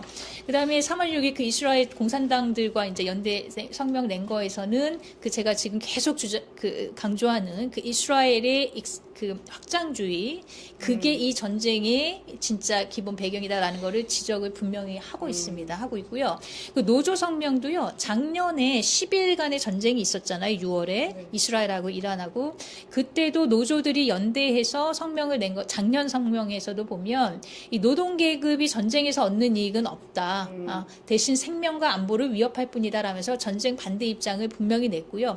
이번 전쟁에서는 제가 그 노조 성명 본 게 이란 노동연맹이 성명을 냈습니다. 성명을 냈는데 굉장히 저는 이 성명이 좀 개인적으로 바람직하다고 봤던 게 지금 이 전쟁에 대해서는 분명히 비판을 하고 있습니다. 그럼에도 불구하고 이슬람 공화국과 이슬람 혁명 수비대가 이 전쟁의 피해자라고만 그렇게 몰아가는 것도 우리는 그렇게 보지 않는다. 그러니까 입장이 어떻게 보면은 저는 이제 바람직하다고 보고 있습니다, 개인적으로. 그리고 이 침략 전쟁에 대해서 민간인을 죽여놓고 이거를 무슨 자신들이 구원자처럼 이 미국과 이스라엘 그런 식으로 그런 레토릭을 이렇게 내보내는 거에 대해서 비판하고 그런 프레임 씌우지 마라 이런 얘기를 하고요. 진정한 연대는 이슬람 공화국 체제를 전복할 이란 민중들을 지지해야 된다라는 거를 이 노조 성명에서 얘기를 하고 있습니다. 그래서 이런 이제 반전 여론이 사실은 반전 여론이 지금 이제 그 뭐랄까 이란 내에 친왕정주의 그룹에서 목소리 내던 이들조차 이제 지금은 민간인 피해가 너무 크다라는 거를 뭔가 이렇게 후회하는 듯한 어조가 나올 정도로 일정하게 저는 전쟁 반대 목소리는 보편적으로 좀 공감대가 있다고 봐요. 그러니까 이런 여론, 그러니까 이란 내의 목소리를 하나하나 취재가 어려워서 담기는 어렵다 하더라도 적어도 이들이 publicly issue한 거에 대해서는 주목하고 좀 쓸 필요가 있지 않나. 근데 그런 언론 저는 찾아보지 못했습니다. 제가 놓친 게 있을 수도 있는데 네. 못 봤습니다. 예. 일단 거기까지 말씀. 네. 저도 궁금해가지고 그게 이렇게 열심히 찾아봤는데 그 성명이 몇 개 있더라고요. 근데 이제 가슴을 울리는 성명이 몇 개 있었는데 그 여성운동 조직 중에 3월 8일 여성 조직이라는 조직이 있는데 여기서 바로 그 침공 시작하자마자 성명을 낸 게 있는데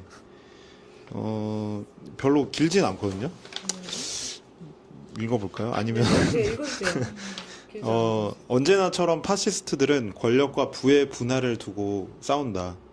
언제나처럼 군사 침략과 정치 개입을 국민을 보호한다는 이름으로 정당화한다. 그리고 언제나처럼 그 대가를 결정 과정에 참여하지 못하는 바로 그 국민들이 치른다. 수만 명의 시위대가 이란 이슬람 공화국의 잔인한 학살로 희생됐는데 이제는 미국과 이스라엘이 자신들의 이익과 권력을 위해서 학살을 이어가고 있다. 미나브 여자 초등학교 샤자레에서만 153명의 당시에 어린이들이 학살당했다. 간디 병원이 폭격당했다. 헤다이트 고등학교에서 2명의 학생이 사망했다. 카즈빈에서 한 학생이 폭발 파동으로 사망했다. 그리고 학살은 계속되고 있다. 지난 3일간 미국과 이스라엘의 폭격으로 수백 명의 민간인이 사망했고 레자 팔라비와 군주주의자들은 왕당파들은 애국심이라는 이름으로 트럼프와 네타냐후에게 환호하며 감사를 표하고 있다. 승리의 유일한 길은 조직화를 통해서 모든 내외부의 적에 맞서 싸우고 우리의 운명을 스스로 지고 억압과 착취가 없는 사회를 향한 미래를 우리 스스로 만들어가는 것이다. 이런 성명도 있었고요. 여기는 이제 일종의 이 안에 이제 여성 억압에 맞서서 이제 계속 운동을 해온 조직이고, 그리고 이란 안에 그 정치범들이 되게 많잖아요. 네. 그 정치범 석방위원회라는 단체가 있는데 여기서도 바로 성명을 내면서 이 정치범들의 안전 보장해라, 석방해라 이런 거 요구하고 침공에도 동시에 그러니까 이거에 대해서도 요구하고 침공에 대해서도 반대하고 이 침공이 오히려 정치범들을 위협에 빠뜨린다. 이란 민주주의를 위협에 빠뜨린다. 이런 입장을 냈었던 것 같고요. 그리고 이란 인권운동가 연합이라는 조직도 있거든요. 근데 제가 알기로는 여기가 이란 내 그 민간 여론에 네. 대해서 제일 정보력이 아, 풍부한 조직으로 알려져 있어요. 홈페이지도 있고 그런데 여기서도 바로 계속 여기는 거의 매일 성명 내고 있는데 여기는 워낙에 이제 풀뿌리 정보망이 많다 보니까 많은 그 외신에 안 나오는 뉴욕 타임즈에 안 나오는 많은 정보들을 계속 이제 얘기하고 있고 아까도 보고 왔는데 누가 어떤 사람이 어떤 약사가 죽었고 뭐 어떤 학교 교사가 죽었고 이런 거에 소식에 대해서 네네. 또 계속 최근 소식들 내면서 평소에도 어쨌든 신정체제의 어떤 독재와 억압에 반대하면서 싸웠지만 지금 침공에 대해서는 누구보다 열심히 비판하는 입장이어가지고 그 북미권에 있는 그 왕당파 네. 그 조직들 있잖아요. 그런 공동체들 있잖아요. 그런 데를 자꾸 이렇게 비춰주면서 환호하고 막 이런 사람들 비춰주면서 이게 이란 민중의 목소리다 이렇게 하는 거는 이제 일정하게 왜곡이다. 이런 생각도 들고 또 제가 알기로는 그러니까 이란 디아스포라 자체가 되게 많은데 그 이슬람 신정체제 이후로 이제 많은 사람들이 이제 해외로 많이 망명을 갔는데 그 왕당파는 북미로 많이 갔다고 하고요.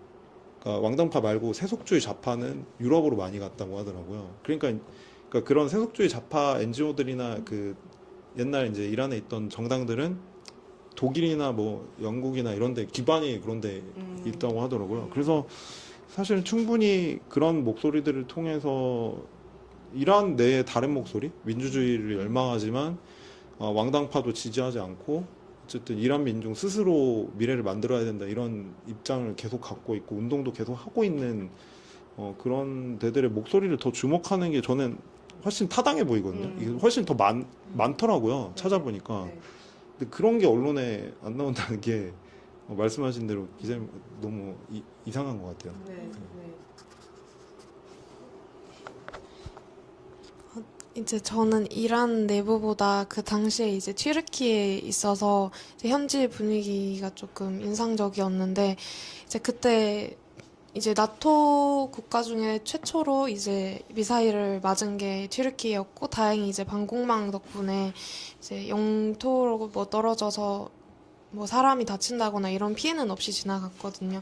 하지만 조금 에르도안 같은 경우에는 강경한 메시지를 냈는데 이제 길거리를 다니다 보면 포스터가 붙어 있고 이제 그 이란이랑 튀르키예가 같이 좀 연대를 해서 이 이스라엘 이런 것과 관련해서 반이스라엘 시위 이런 포스터가 많이 붙어 있었어요. 그래서 그 포스터를 보고 시위를 주도하고 있는 단체를 찾아봤었는데 튀르키예 청년연합이랑 공화여성협회 이제 회원들이 이스라엘 말고 이란이 떨어뜨린 미사일이 떨어지고 난 이후에도 이제 계속 이제 초등학생 사망자 관련해서 시위를 한다던가 이런 모습이 보여서 한국에서는 또 언제 튀르키예가 여기 참전을 할까 이런 내용만 좀 다루어지고 있고 정치인들 입장 위주로 다뤄지고 있는데 또 안에 있는 시민사회는 좀 다른 생각을 하고 또 다른 행동을 하고 있는 것 같아서 이 부분도 좀 같이 다뤄지면 좋을 것 같아요. 네. 그래서 어젠가 그 터키 저 지지하진 않지만 그 튀르키예 에르도안 대통령이 되게 강하게 무슨 라마단 회의인가 거기서 그 강하게 이스라엘 비판 목소리 막 이렇게 냈잖아요. 저는 이게 그 사람이 이렇게 어떤 정의로라기보다는 튀르키예 안에 어떤 여론이 강하게 있으니까 그거에 되게 신경 쓰여서 그런 입장도 내는 거라고 생각하거든요. 그 팔레스타인 가자지구 막 그 학살 한창 엄청 이루어질 때도 그 몇 번 그 대통령 에르도안이 이제 그런 입장 내고 막 그랬는데 그거 역시도 이제 튀르키예 안에서 제가 잘 모르지만 선생님 말씀에 따르면 어쨌든 그런 여론이 강하게 있고 그런 목소리들이 있으니까 그게 가능한 거라는 생각도 들고 또 스페인 정부도 되게 미군 기지 어떤 그러니까 기지 사용에 대해서 허용 안 한다 이런 입장도 강하게 내고 막 했잖아요.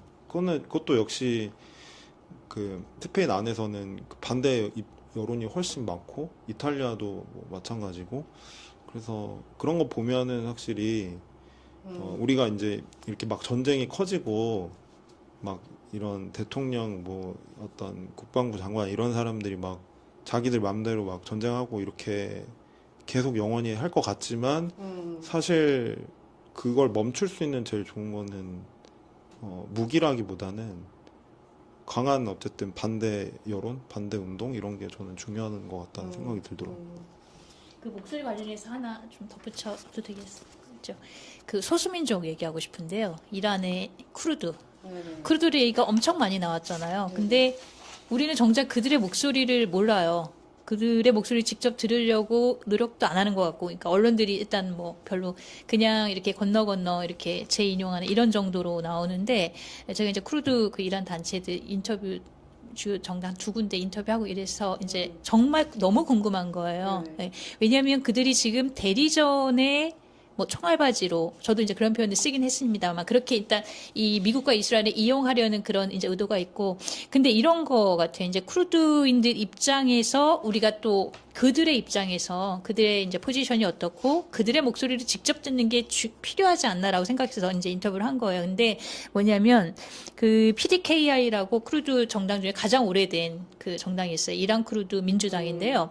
그 뭐라 그러냐면 우리가 그 이제 지상전 얘기가 나왔을 때 지상전의 이제 주체로 혹은 이렇게 아웃소싱하는 식의 어떤 그 현지 파트너 어떤 방식으로든 크루드를 지상전에 투입하고 이용한다라는 그 구상을 갖고 이제 얘기를 했었던 거에 대해서 우리가 지상전에 그 두 나라가 초대하길 기다리는 우리는 그런 조직이 아니다. 그러니까 그거예요. 이들도 자기들 고유의 의제가 있는 거고 그들의 목표와 전술이 있는 거예요. 근데 우리는 이 크루드 세력을 그냥 정말 그야말로 타자화해서 보고 미국과 이란 강대국이 이들을 어떻게 갖고 노는가 이거 그들의 관점에서 보니까 이 쿠르드를 주체로 보지 않는 그런 오류가 저는 꽤 있었다고 생각을 합니다. 그런 차원에서 이들이 강하게 그거에 대해서 조금 불쾌하게 그러니까 그런 어떤 시각에 대해 불쾌해하는 그런 것들을 느꼈고요. 그래서 기다리는 게 아니고 우리 독자적으로 주체적으로 참여를 고민하고 있고 결정하게 될 것이다라는 걸 강조하더라고요.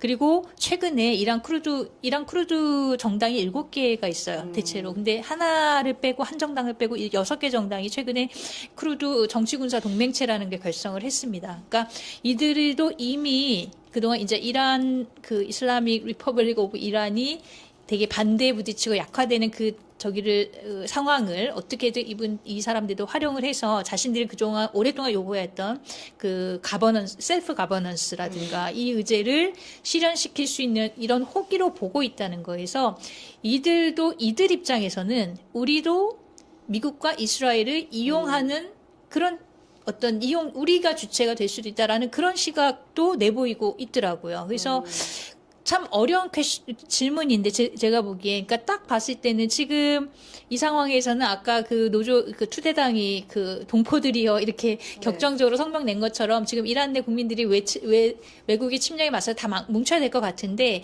소수민족 진영에서는 또 다른 어떤 컨선이 있고 그들의 고유의 의제가 있고 그리고 가장 탄압받고 억압받았던 지난 40년 동안 그 원인과 이유와 배경이 또 그들 나름대로 있다라는 것도 우리가 같이 이해를 좀 해야 될 것 같아요. 그래서 그래도 니네 또 이번에 이용당하는 거야.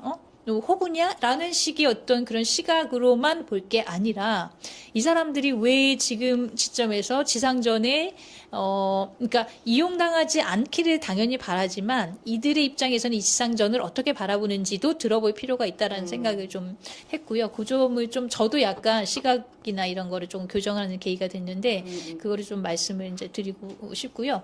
그리고 이제 이 쿠르드 동맹이 최근에 결성된 것이 지금 이란에는 아랍 이란도 이제 소수민족이 있거든요. 그다음에 이제 튀르키예도 있단 말이에요. 그래서 다른 소수민족들의 정당들에게도 영향을 지금 주고 있다는 거예요. 그래서 다른 소수민족 정당들도 이렇게 동맹 결성하는 움직임이 지금 있다라고 이제 얘기를 하더라고요.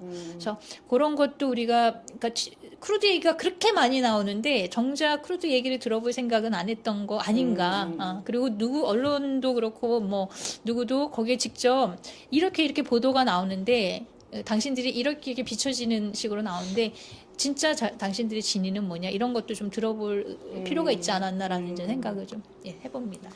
네, 지금 이제 시작한 지 한 시간 조금 넘었는데요. 이제 접속하신 분도 계실 것 같긴 한데, 제가 지금 느끼는 그 갈무리라고 할까? 그건 뭐냐면은, 그렇게 많은 지면과 방송 공간을 통해서 나오는 말들이 되게 복잡한 셈법 속에 이 모든 것이 있는 것 같이 얘기를 하지만 사실 가장 간단한 방식으로 얘기할 수 있는 게 미국과 이스라엘은 자신들만의 어젠다로 이란을 바꾸고 싶어 하는데 그것은 모두 불법적이고 위법적인 전쟁 범죄 형태로 이루어지고 있다. 이건 아주 간단한 이야기인 것 같아요. 근데 여러 가지 셈법이 있는 것처럼 말하지만 사실 가장 복잡한 셈법으로 봐야 되는 것이 이란 내의 민중들의 목소리와 요구가 어느 수준에서 합일이 돼서 강한 목소리로 연대가 될 것인가 이게 오히려 더 복잡하고 어려운 문제인 것 같아요. 그래서 지금 방송이나 지면에서 미국, 이스라엘, 이란, 이 정권의 지도부들의 셈법을 말할 것이 아니라 그 정도는 이제 2주 정도 했으면 충분히 됐고 우리는 이제 더 깊이 들어가서 그러면 이 결과의 변화를 만들어낼 주체는 결국 이란 사람들인데 다른 이웃국가 사람들도 아니고 이란 사람들일 거잖아요. 그럼 이란 사람들이 원하는 게 뭐고 그 안에서 어떤 움직임이 벌어지고 있고 이런 것을 좀 조명할 때가 되지 않았나 이런 생각이 저는 좀 들었습니다. 그래서 제가 하는 생각은 어쨌든 아까 홍명교 선생님이 어쨌든 강한 반대의 목소리가 결집이 돼야지 이 전쟁이 끝나고 그 뒤에 이제 벌어질 정국에 있어서 어떻게 이란 민중들의 삶의 방향이 정해질 건가, 이렇게 말을 할 수 있을 것 같은데, 그러면은 우리가 어쨌든 어떤 공통의 연대나 공통의 가치로서 지향할 수 있는 어떤 게 있으면은 결집이 쉬워지잖아요. 무엇을 바라보고 우리가 강한 반대의 목소리, 반전 평화 얘기는 당연한 거고, 그거보다 좀 더 정밀하고 좀 예민하게 같이 연대할 수 있는 소수민족이 됐든, 이란 민중이 됐든, 왕당파가 됐든, 세속주의 좌파가 됐든, 이 다양한 스펙트럼 안에서 하나로 연대할 수 있는 현실적인 평화의 가능성이 뭔지 한번 얘기를 나눠보고 싶은데요. 지금 상황에서 목숨을 잃은 사람도 있고 다친 사람도 있고 집을 잃고 난민이 된 사람도 있고 그러니까 그분들의 모든 운명 공동체로서 앞으로 우리가 한국에 살고 있는 사람으로서 생각해 볼 수 있는 현실적인 이란 내의 평화의 가능성, 지금 전쟁이 진행 중이지만 네, 그거에 대해서 한번 얘기를 나눠보고 싶은데 여기에 대해서 한번 생각해 보신 것들이 있을까요? 순서를 바꿔보죠. 네. 저는 한국에 계신 분들 중에도 이란 분들 중에도 지금의 이란 신정 독재 반대하면서도 팔레스타인에 연대하고 미국과 이스라엘의 침공에 반대하는 입장을 가진 분들도 있거든요. 팔레스타인 집회 계속 연대 집회 오시던 분이 제일 먼저 떠오르는데 어쨌든 그런 분들도 계시고 그래서 당장 우리가 어쨌든 만날 수 있는 한국 사회에서 같이 살고 있는 그런 이란 분들도 계셔서 좀 더 그런 사람들의 목소리도 들어보고 어쨌든 이게 그런 사람들이 모여야 이게 일종의 또 용기를 내서 목소리를 낼 수 있는 측면이 있기 때문에 그런 노력들도 좀 중요하다는 생각은 들고요. 최근에 이제 어젠가 오늘인가 트럼프가 일본 보고 자위대 파견해달라고 요청할 수 있다? 이런 식으로 이제 뉴스가 나왔던 것 같은데, 어쨌든 미국의 인도 태평양 전략이 일본에게 일종의 이 이쪽 나아바리에서 네가 좀 이걸 맡아 이런 식으로 이제 설정해놓고 가는 방향에 있긴 했지만 실제로 지금 상황에서 만약에 자위대가 거기 호르무즈 해협까지 가면은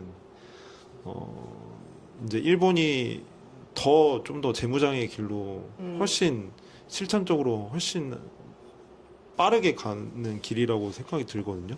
그 문제 때문에 지금 어쨌든 일본 안에서 시위가 맨날 일어나고 있기도 하고 되게 큰 규모로 그런 평화헌법 개정하는 거에 대해서 반대 목소리를 내는 운동들도 계속 있긴 하지만 결국에 그런 방향으로 가면은 한국에서도 군비 증강을 계속 하겠죠. 지금 이재명 정부 군비가 역대 어느 정부보다 제일 높게 오르고 있는데 일본도 마찬가지고요. 비율이 엄청나게 늘어났고 그러면은 당연히 군비가 그렇게 막 증강하면은 우리가 낸 세금 중에서 훨씬 많은 비중이 군비로 가잖아요.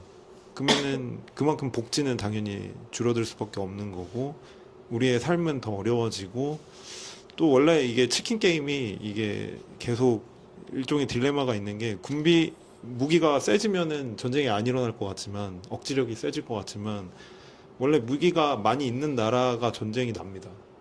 역사적으로 결과적으로 그렇더라고요. 그러니까 무기 없는데 계속 평화적인 노력을 하는 나라의 전쟁이 나는 것보다 무기가 강하게 계속 무기 경쟁이 일어나는 국면의 전쟁이 더 많이 일어난다는 게 이제 확인된 사실인데 그걸 보면은 저는 유튜브 뭐 댓글 보면은 그런 얘기가 엄청 많잖아요.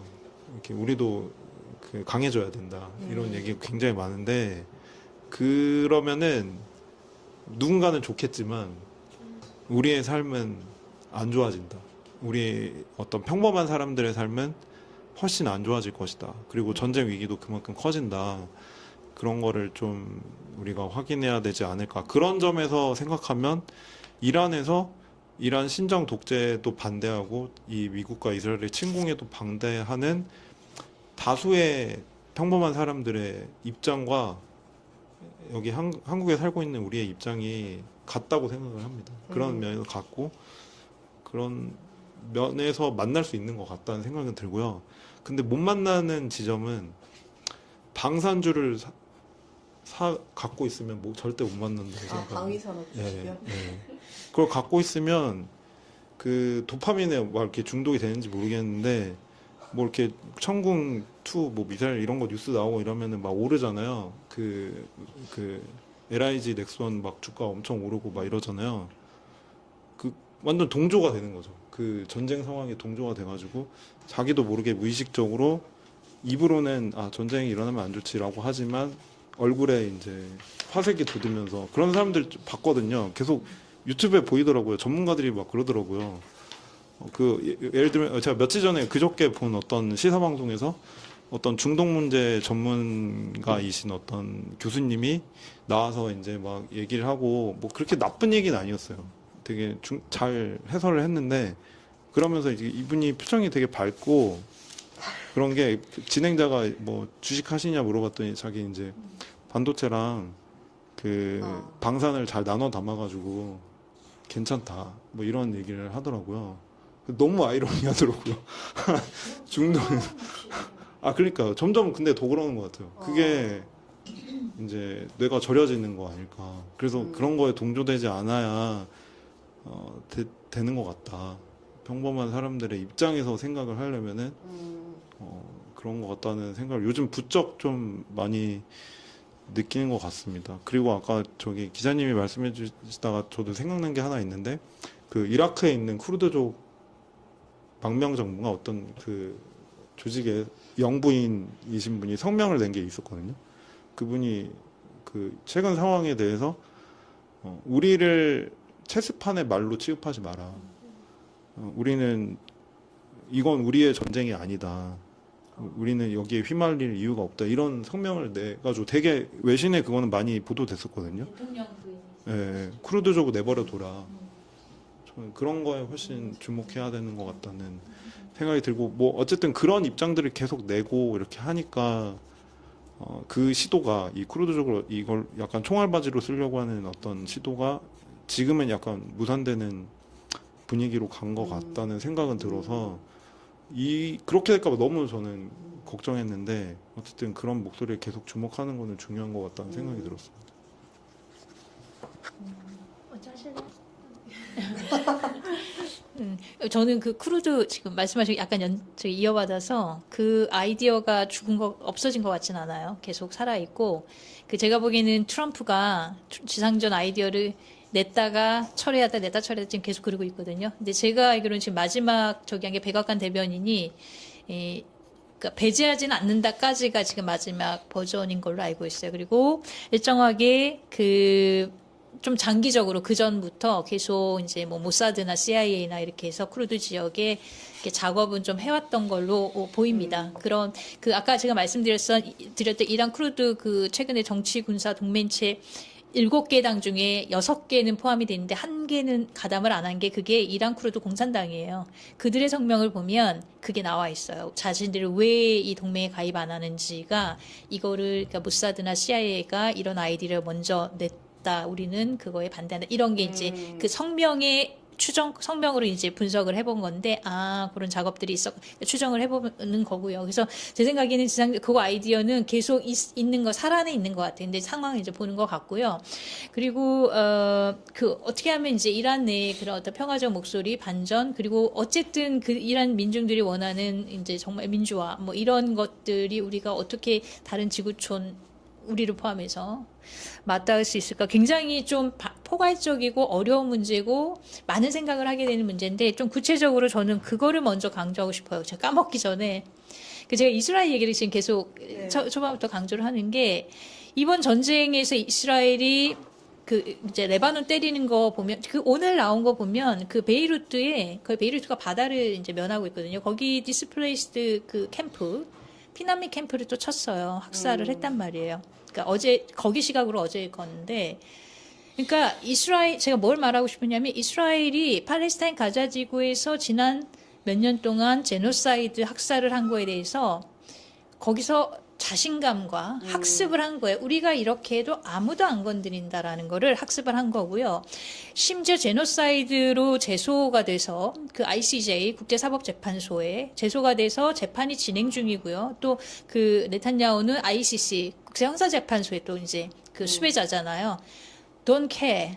그들은 그게 이스라엘한테는 임팩트가 없다고 보여져요. 근데 그 임팩트가 없는데 우리조차도, 그러니까 국제사회조차도 지금 많은 기존의 국제법에 따라서 최소한 유지하려고 했던 그 기반 질서가 저는 지금 많이 무너졌다고 보고 있습니다. 그래서 굉장히 근본적인 수술이 필요하고 그거의 연장선에서 지금 이스라엘이 저질렀던 이 범죄, 이것이 임퓨니티라고 하죠. 불처벌이 계속되는 거를 그들이 끊임없이 학습하는 한 이 전쟁 안 멈춘다고 봐요. 그래서 저는 내가 이 전쟁이 언제 멈출까 이거를 유튜브나 뉴스에서 이제 패널들 보면 그 질문을 다 받더라고요. 이거 언제 멈출까요? 언제 협상 될까? 근데 누구도 그거를 다 알 수가 없는 거는 뭐 물론이거니와 저 개인적으로는 이 전쟁이 지금 장기전으로 갈 것 같은데 개인적으로는요. 그렇다라면 그거는 지금 이스라엘의 지난 최근 년간의 범죄에 대해서 아무도 못 말리는 그 상황에서 이 사람들을 이스라엘의 이 확장주의의 어떤 뚜렷한 프로젝트를 그냥 추진하는 것을 계속 가지 않을까. 미국은 왔다 갔다 하더라도 말도 변덕스럽게 하고 목표나 전술도 좀 흔들려 보이지만 거기 이스라엘이 결국은 끌려갈 것 같은데 여하튼 그런 이유에서 저는 이 국제법의 그러니까 사망 좀 단정적입니다만 상당히 약해졌고 이게 힘을 발휘하지 못하는 이 범죄자들을 어떻게 하지 못하고 불처벌의 상황이 계속되는 한 이거는 근본적으로 해결이 안 될 것 같습니다. 그래서 전쟁 범죄자들, 제노사이드 범죄자들을 정말 어떤 식으로든 제압하고 처벌하는 것에 대한 국제사회의 노력이 저는 되게 중요하다고 생각해요. 그러니까 처벌 안 받는데 무서운 게 없는 거잖아요. 그래서 그거를 다시 이제 지금 가자 지구에서 했던 거를 지금 이란에서 저기를 하고 있는 거고, 이란에서 첫 사망자 그룹, 희생자로 알려진 그룹이 꼬맹이 여자아이들이에요. 저는 이게 말하는 것도 굉장히 상징적이고 너무 마음이 아픈데, 자, 여성과 인권 이 이슈를 가지고 이 레짐 체인지 의제를 막 밀어붙이면서 여성 인권을 많이 얘기했단 말이에요. 그렇죠? 서방 세계에서 특히 미국과 이스라엘에서 특히 미국에서 저는 그럴 때마다 아프가니스탄도 그렇고 여성 인권을 그들의 그냥 바게닝 하는 그런 아주 그냥 싸구려 어떤 의제로 갖고 노는 것 같아서 굉장히 불쾌해요. 예. 결국 이 아프간에서도 부르카로부터 여성을 해방시킨다면서 침략을 했지만 20년 만에 다시 그 부르카 CU는 탈레반 정권한테 정권 내주고 나왔잖아요. 2조 불인가 그 정도의 그 2조 그러니까 엄청난 돈을 그 이제 쓰고 결국은 이제 지고 나왔는데 그래서 이 여성 인권을 앞세워서 침략 전쟁을 정당화하려고 어떻게든 마사지를 하려고 했던 그 세력들이 결국 이란에서 침공해서 처음으로 죽인 학살한 그룹이 여자 아이들이라는 게 굉장히 의미하는 상징하는 바가 크다고 봅니다. 그래서 이런 전쟁, 뭐 민주화나 인권을 내건 전쟁이라든가 여성 인권을 내거는 전쟁이라든가 혹은 그런 거를 내걸면서 레짐 체인지를 밀어붙인 이거에 대해서 나는 그 상식적이고 그 합리적이고 그런 우리 양심 있는 그 세계 지구촌 시민들이 더 이상 그런 의제에 그냥 콧방귀 꼈으면 좋겠다라는 걸 말하고 싶어요. 우리의 그 인권을 그렇게 제국주의자들의 그런 의제에 저는 그렇게 맡기고 싶지 않습니다. 그래서 그런 점을 좀 강조하고 싶고요. 그리고 어쨌거나 어렵지만 뭐 반전 세력이나 평화주의자들 이 글로벌하게 뭉치지 않으면 우리 베트남 전쟁도 반전 여론이 어쨌든 이제 멈추게 한 측면이 있었잖아요. 그러니까 할 수 있는 게 어쨌든 그게 최선일 것 같습니다. 그래서 이란 내에서 우리가 이렇게 손을 같이 잡을 수 있는 그런 세력을 최대한 좀 접촉하고 모아내려는 노력도 그동안 안 했던 것 같은데 어쨌든 그런 노력도 좀 갔으면 좋겠고요. 결국은 그런 여론으로 이 처벌 받아야 될 사람들도 법정에 세우고 그리고 그 잘못된 왜곡된 의제로 이거를 악용하는 여성 인권 뭐 이런 부분들에 대해서 명확하게 항상 그 목소리를 좀 내고 이런 것들이 우리가 좀 할 수 있는 그나마 할 수 있는 게 아닐까 싶고요. 마지막으로 언론 얘기를 이런 노력의 차원에서 언론 얘기를 안 할 수가 없는 게 그 언론이 지금 얘기하셨지만 뭐 방산주 그러니까 주식에 많이 연계된 그런 보도들을 많이 하고 있단 말입니다. 그리고 어제 미디어오늘에서 김예리 기자께서 굉장히 중요한 기사를 내보내셨어요. 그러니까 한국 언론이 이 전쟁을 보도하는데 뭐 방산주라든가 주식 얘기 너무 많이 하고 그 평화주의 관점이 실종되고 이런 지적을 해주셨는데 그래서 그 기사 정말 꼭 다 읽어보셨으면 좋겠어요. 근데 언론이 결국은 지금 제가 말씀드린 이 반전 평화 여론을 전 세계적으로 모아내는데 언론이 같이 동참하지 않으면 안 돼요. 예. 근데 언제까지 트럼프가 이 말했다 저 말했다 그냥 우스꽝스럽게 그 선정주의적으로 그냥 그 쓸데없는 보도하는 거에 너무 치중할 것인가. 그 지면을 반전 여론 목소리에 좀 내주면 어떨까라는 생각이 들고요. 그래서 언론이 좀 정신을 차려야겠다는 생각이 듭니다. 지금 그 초등학교 여학생 이거 관련해서도 굉장히 이게 말이 많잖아. 그러니까 그 진상규명 지금 조사하면서 오폭이라느니 뭐 이런데 그거 관련해서도 그 진상에는 더블탭 그 공격이 있었던 것을 그 미들이스트 아이라는 그 중동 전문 매체에서 밝혀냈거든요.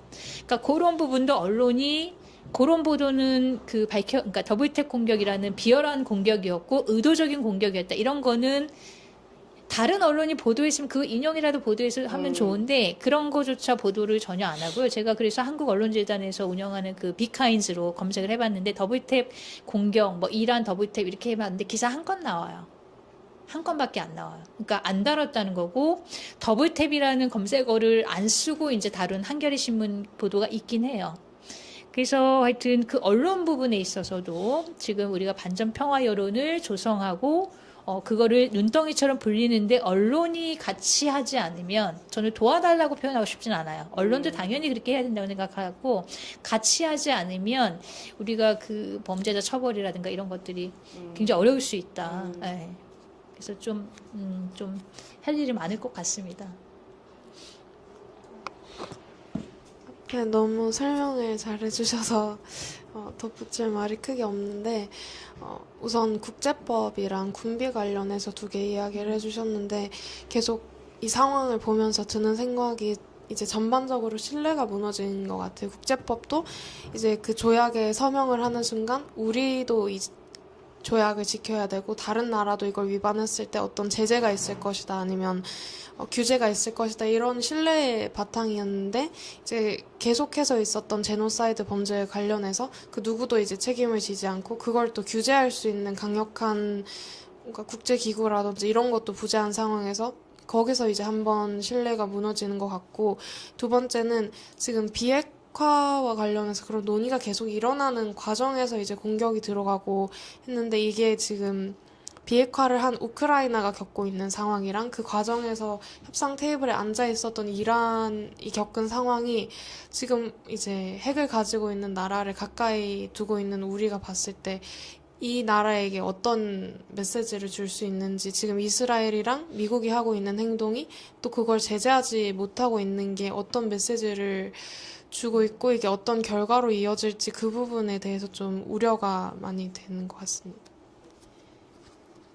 그 방송이나 이런 데서 제가 언론에서 왜 주가, 유가 이야기만 할까 이 생각을 좀 해보긴 했어요. 근데 그 현장에 나가지 못하는 것을 가름해 보려고 하는 우리 가까운 독자나 시청자와 공감을 만드는 방법이 그 두 가지라고 좀 쉽게 생각을 한 것 같아요. 근데 유가에 있어서는 그 예전에 경향신문에 계셨던 구정원 기자님이 뭐 전쟁 타임라인을 정리하면서 페이스북과 본인의 블로그에 올리신 걸 봤더니 이게 이제 어쨌든 전 세계 글로벌 원유 재고가 지금 정도의 전쟁 기간 만약 6개월 간다고 하더라도 충격을 줄 수 있는 그 상황이 아니고 이미 충분히 어떤 정말 저개발국이 아닌 이상 서로 도와주면은 원유의 그 공급은 서로 이미 과잉 상태이기 때문에 그 꼭 이란에서 뭐 배달되는 선박이 막혀서가 아니라 이미 바다에 떠 있는 유조선에도 이미 물량이 충분히 공급되어 있는 상태예요. 그래서 그거는 유가 문제는 뭐 오른다 내린다를 가지고 계속 기사를 쓸 만한 그게 뭐 일주일 이상 쓸 만한 것은 아니라는 것을 한번 지적을 해야 될 것 같고 주가 문제는 어쨌든 이것은 많은 사람들이 주식을 보유하는 시대가 됐기 때문에 거기에 공감대를 형성하고 싶어하는 언론의 그 접근은 알겠지만 그것도 이렇게 일주일 이상 지속적으로 보도할 만한 내용은 아니라고 저는 생각합니다. 오히려 물량으로는 어떤 이란에서 벌어지고 있는 다양한 목소리를 보도한다거나 아니면은 반전과 평화를 원하는 전 세계 시민들의 지금 분노한 목소리를 담는다거나 그런 방식으로 렌즈를 많이 옮길 수 있을 것 같은데 아무래도 언론의 역할이 정말 중요하다는 생각 다시 한번 하고요. 제가 마지막으로 이제 나누고 싶었던 얘기가 그럼 한국은 어디에 있는가 이거거든요. 그래서 지금 아까 홍명교 선생님도 그렇고 다 모든 분들이 말씀하실 때 한국의 그 역할이나 할 수 있는 그 역량을 다 한 번씩 지적은 하셨는데 한국이 지금 이 상황에서 직접 당사자는 아니죠. 전쟁의 직접 당사자는 아니지만 미국의 동맹국이고 그다음에 우리가 무기를 수출하는 나라이기도 한 입장에서 좀 현실적으로 한국 정부가 이번 전쟁에서 더 분명한 입장을 내야 한다고 생각하시는지 지금처럼 명분도 실리도 모두 얻지 못하는 애매한 입장이나 침묵이 어떤 우리에게 실질적인 불이익을 가져올 수 있을지 이런 거에 대해서 한번 여쭤보고 싶습니다. 예를 들면은 명분을 위해서 우리가 모두에게 욕을 먹지만 그래도 이런 입장을 견제한다 이렇게 할 수도 있고 아니면 우린 실리를 챙기기 위해서 욕을 먹지만 이런 입장을 견제한다 하는 입장은 아니잖아요. 한국이 지금 어디에서도 욕도 안 먹는데 사실은 잘못하고 있는 거를 숨기고 있는 그런 상태인데 네, 한국 정부가 이번 전쟁에서 어떤 입장을 내야 한다고 생각하시는지 네, 한번 들어보고 싶습니다.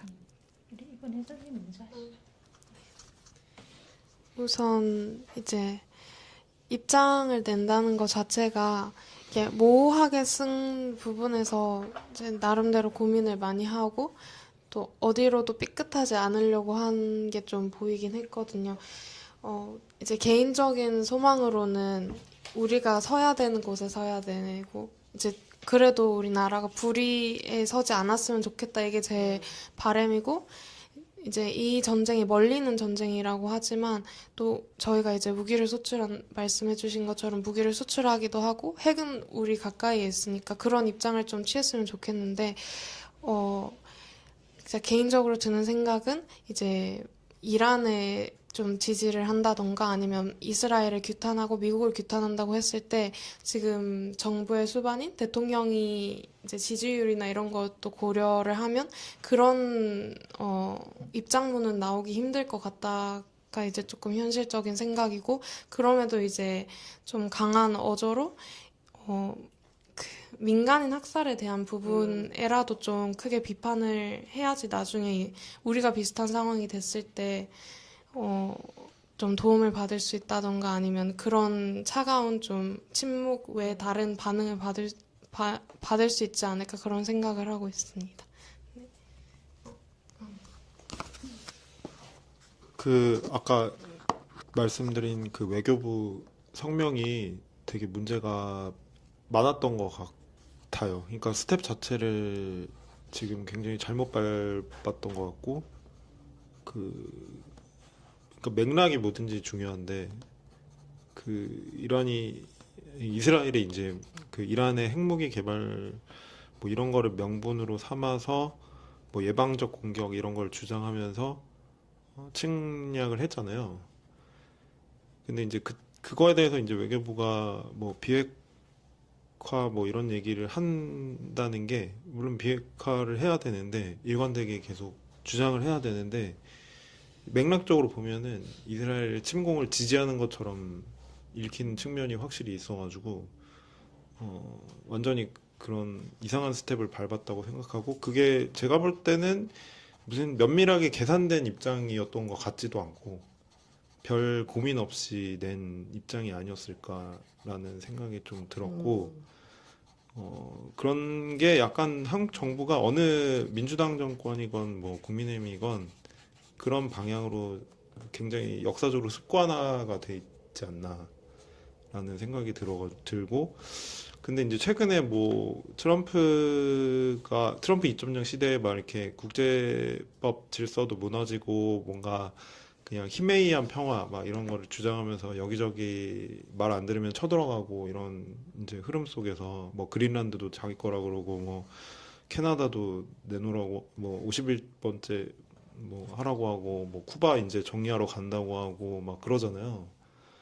근데 그런 상황에서 어쨌든 최근에 어디 캐나다 누구였나? 아무튼 그 사람이 이제 중간국들이 좀 뭉쳐야 될 거인 것 같다. 지금 이 세계가 무너지고 있다. 이런 얘기를 했던 것 같은데 그 진짜 그런 것 같은데 근데 한국 정부가 그런 방향에 대한 고민이 전혀 없는 것 같고 그냥 이 외교가 무슨 이렇게 깊이 있는 외교가 아니라 그냥 이렇게 이리저리 간만 보면서 누구한테도 욕을 안 먹는 길을 간신히 찾으려고 하는 외교인 것 같지만 이런 방향으로 가면은 결국에는 장기적으로 한국 스스로를 위험에 빠뜨리는 것이라고 아까 말씀드렸지만 이제 그렇게 생각이 들고요.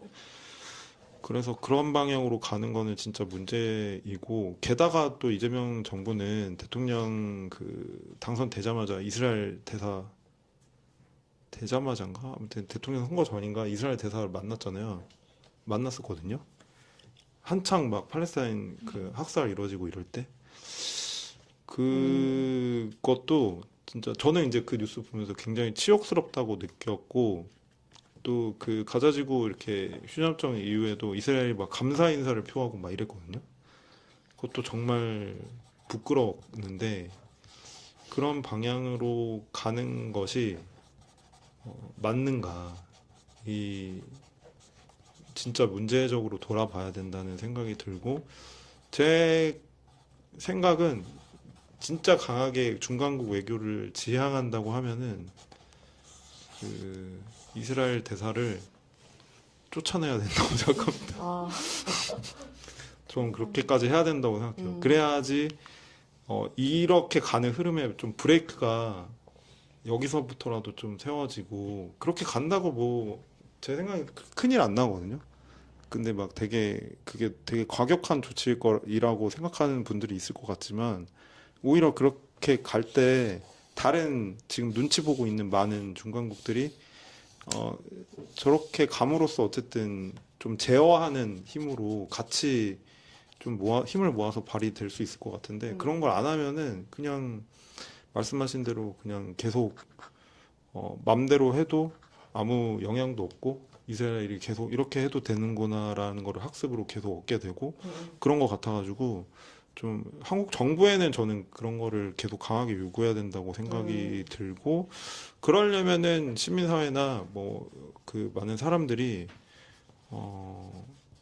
그런 요구를 가지고 한국 정부에게 요구를 해야 될 것 같고 뭐 당연히 뭐 이스라엘에 대해서도 미국에 대해서도 규탄하는 반전 운동은 더 커져야 되는 것 같습니다. 그런 것들이 좀 계속 모아지고 우리가 좀 어느 정도 영향을 미쳐서 할 수 있는 것들을 지금 좀 찾아가지고 그런 과제를 찾아서 했으면 좋겠다 그런 생각이 듭니다. 특히 뭐 지금 한국은 막 K 국방에 그 미쳐가지고 지금 오히려 중동 지역을 더 위험한 상태로 가게 하는데 약간 기여하는 측면이 있어가지고 좀 그거는 우리가 같이 범죄자가 되지 말고 공범이 되지 말고 그런 부분을 좀 제어하는 운동들이 필요하지 않을까 그런 생각이 들었습니다.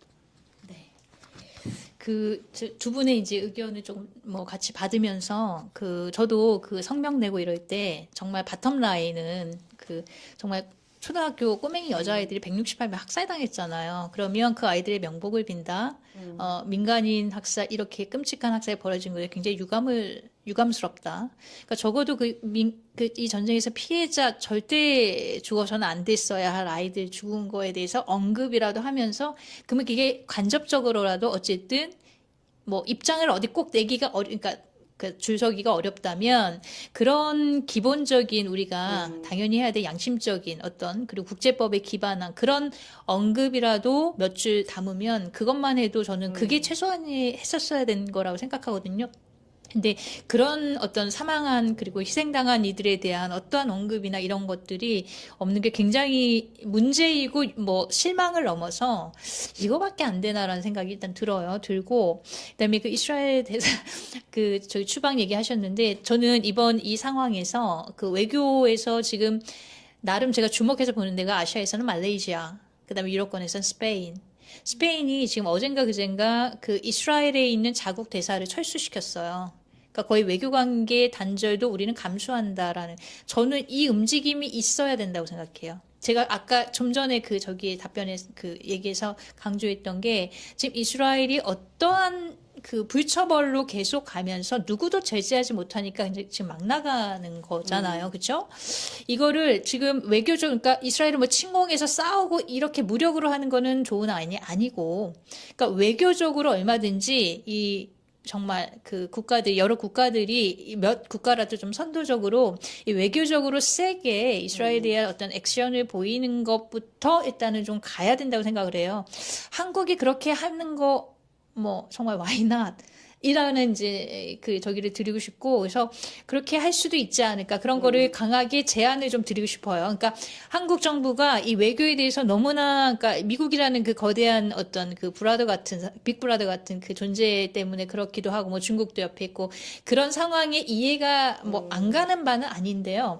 일정하게 그거에서 조금 피해가는 듯한 이스라엘 정도는 조금 강하게 그렇게 가는 것도 좋지 않을까. 그리고 국제법 지켜라.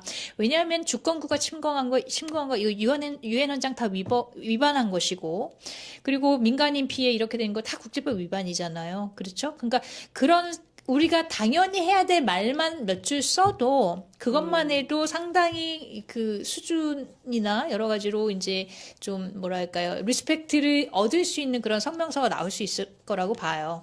그래서 이제 외교적인 조치도 그렇고 성명도 그렇고 조금 더 나갔으면 좋겠고, 말씀하신 대로 K방산이나 K 컬처나 K자 붙은 여러 가지 것들이 좀 부끄러워지기 시작하는 거예요. 그렇죠? 그러니까 K방산에 천공2가 위력을 발휘했다, 더 이제 주문이 들어올 것 같다, 이런 보도들이 썸네일에 막 뜨는데 너무 민망하고 정말 끔찍하더라고요. 유튜브에 그런 것들이 많이 뜨는데 그런 천박한 우리가 뭐 내란을 극복하고 민주화와 산업화를 동시에 실현하는 뭐 자부심을 갖고 있는 측면이 있는데 그런 것들이 그 자부심을 다 상처 주고 무너뜨리는 것 같아요. 저는 개인적으로 상처받거든요. 그런 거 보면 너무 창피한 거예요. 따라서 그러니까 언론도 이제 그런 거에 대해서 좀 정말 자중했으면 좋겠고, 그 한국 정부도 이 K방산이나 이런 거에 대해서 너무 과하게 그런 거를 이제 정부 차원에서 홍보하는 이런 것도 조금은 이 방산 쪽은 예민하지 않습니까? 그리고 전쟁이 안 났을 때는 뭐 그냥 별일 없는 것 같아요. 근데 전쟁 나면 그게 소환이 된단 말이죠. 그렇게 수출했던 거. 그리고 지금 얼마 전에 제가 저기에도 주로 이제 영어 뉴스에 나왔던 게 한국이 UAE에 탄도탄 요격 미사일 30개 보냈다고 나와요. 근데 그거 보니까 제가 가슴 철렁하더라고. 이렇게 조금씩 한국이 뭔가 발을 담그기 시작하면 나중에 이제 정말 또 이제 이렇게 빠져드는 식으로, 그리고 전쟁이 길어질 경우에 뭐 파병 요청이라든가, 그러니까 지금 우리가 어떤 상상도 일단은 다 할 수도 있고 뭐 안 일어날 수도 있지만 그 설마란 없거든요. 이런 전쟁 상황에서는 예상치 못한 일들이 일어날 수 있기 때문에 그런 미래까지 감안한다면 처음부터 좀 줏대 있게 이 단둘이 어떤 선을 좀 긋는 것을 이렇게 뭐랄까 밖으로 선명하게 좀 보여주는 그런 어떤 포지션이 나왔으면 좋겠습니다. 네. 제가 말씀을 드리면서 여러 가지 생각이 드는데, 어쨌든 한국의 그 수준이라는 것이, 한 어떤 국가로서의 수준이라는 것이 여기에 있는 것 같습니다. 지금 민낯이, 지향점은 민주주의와 산업화를 모두 이룬 자랑스러운 나라로 정체성을 추구하지만, 실제로는 진짜 자랑스러운 것은 민주주의는 아닌 거 아닌가. 민주주의 인권 부분은 아니고 산업화와 경제 발전을 더 자랑스러워하고 있는 것은 아닌가, 이런 생각이 조심스럽게 들고요. 다른 하나는 한국의 역사 안에 있던 정부와 군의 민간인 학살도 해결하지 못하는 상태에서 다른 나라의 민간인 학살을 비판하는 것이 어쩌면 부끄러워서 못하는 건 아닌가, 이런 생각도 조금 들고요. 왜냐하면 국내에서 민간인 학살은 비판해야 한다 이렇게 얘기하는 순간, 네, 이제 우리의 그 수많은 민간인 학살 피해자들에 대한 그러면은 진상 규명이나 보상 문제는 그럼 어떻게 할 거냐, 이게 바로 뒤따라올 수 있다는 생각이 드는데, 어쨌든 제가 생각할 때는 공허하다, 한국의 지금 입장이. 그다음에 이것이 한국이 그 중견 국가로서 지향하는 어떤 인권, 민주주의, 평화의 모든 그 자유세계의 가치를 지향한 듯 하지만 할 수 있는 것은 경제 발전을 자랑하는 것 말고는 할 줄 아는 게 없다. 그런 생각이 좀 많이 듭니다. 그래서 오늘 대담 좀 마무리는 해야 될 것 같은데요. 사실은 타이틀이 이란 전쟁을 누가 이란 전쟁을 원했나였잖아요. 근데 얘기를 나누다 보니까 아까 쿠르드가 우리를 체스판의 말로 취급하지 말아라, 이것은 우리의 전쟁이 아니다, 이렇게 말을 했다고 하는데, 그럼 이게 우리의 전쟁이 아니면 이 전쟁은 누구의 전쟁인가? 유경 기자님 말씀이나 같이 얘기를 나눠봤을 때 이것은 이스라엘의 전쟁인 것 같아요. 이스라엘이 원한 전쟁이었던 것 같습니다. 그래서 이 전쟁은 이스라엘의 전쟁인데, 그러면 이 전쟁을 중동과 이란 사람들이 원했는가? 원하지 않았다는 것도 지금 확인할 수 있는 것 같아요, 오늘 대담에서. 그러면 우리가 지금 할 수 있는 것은 어느 정도 정리가 됐을 것 같은데, 오늘 이 자리에서 나눈 대담 이야기, 마음속에 각자 어떻게 다가갔는지는 좀 궁금하긴 한데요. 저는 개인적으로 많은 기사의 아이템을 얻어간 것 같습니다. 그리고 오늘 꼭 마지막으로 하고 싶은 얘기 있으시면 듣고 마무리하는 게 좋을 것 같습니다. 네, 짧게 네. 할게요. 마지막 얘기한 거 연장선으로 우리 노벨 평화상 후보로 올라갔다면서요, 그렇죠? 한국에 예, 그리고 이제 내란을 극복한 어쩌고 그 얘기하면은 정말 저도 자랑스러워요. 좀 뿌듯하고 정말 우리 동료 시민들에 대해서 미안한 것도 있고 여러 가지 있는데, 이번 전쟁을 겪으면서 그런 어떤 그동안에 가지고 있었던 약간의 프라이드가 상처를 받고, 그다음에 나중에 노벨 평화상 이런 상황에서 노벨 평화상 후보가 오르는데 무슨 소용입니까? 이거는 오히려 부끄러운 상황이 될 수도 있기 때문에, 어떤 우리 내부에서 우리의 민주화, 우리의 어떤 성장 동력, 이런 데서 우리가 이제 어떤 바람직한 방향으로 나가려고 같이 노력했던 이런 것들을 밖으로도 확산하는 게 필요하다고 보고요. 그게 시민사회만의 역할이 아니라 이제 정부도 같이 이재명 정부 지금 내란 극복하고 나서 들어선 정부잖아요. 그러면 그 이름값을 해야죠. 그렇죠? 그래서 성명이든 외교적 포지션이든 그 어떤 위치든 뭐 말레이시아나 스페인이 이렇게 좀 선도적으로 하는 부분이 있잖아요. 그런 거에 또 같이 가는 것도 저는 나쁘지 않다고 보고요. 너무 눈치 보거나 일정하게 너무 그레이한 어떤 그런 포지션으로 죽도 밥도 아닌 그런 상황으로 가는 게 이 현명한 거다라고만 생각하지 않았으면 좋겠습니다. K 어쩌고 자꾸 리드하고 싶어 하는데 이런 외교 면에서도 인권 외교, 그다음에 평화 외교 면에서도 K 땅땅땅이 나왔으면 좋겠습니다.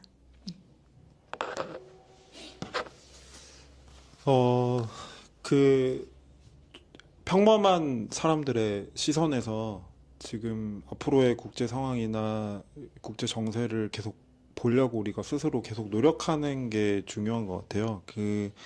뭐 한국에서 친중이냐 반중이냐를 두고도 마치 이제 세상에는 두 가지밖에 선택지밖에 없는 것처럼 뭐 친미냐 반미냐 친중이냐 반중이냐 이런 식으로 나누면서 얘기를 하지만 사실 그 과정에서 실제로 중국에서 어떤 노동권을 위해 막 싸우는 어떤 농민공들의 목소리나 뭐 위구르족 소수민족의 목소리나 이런 건 없는 거라고 생각하거든요.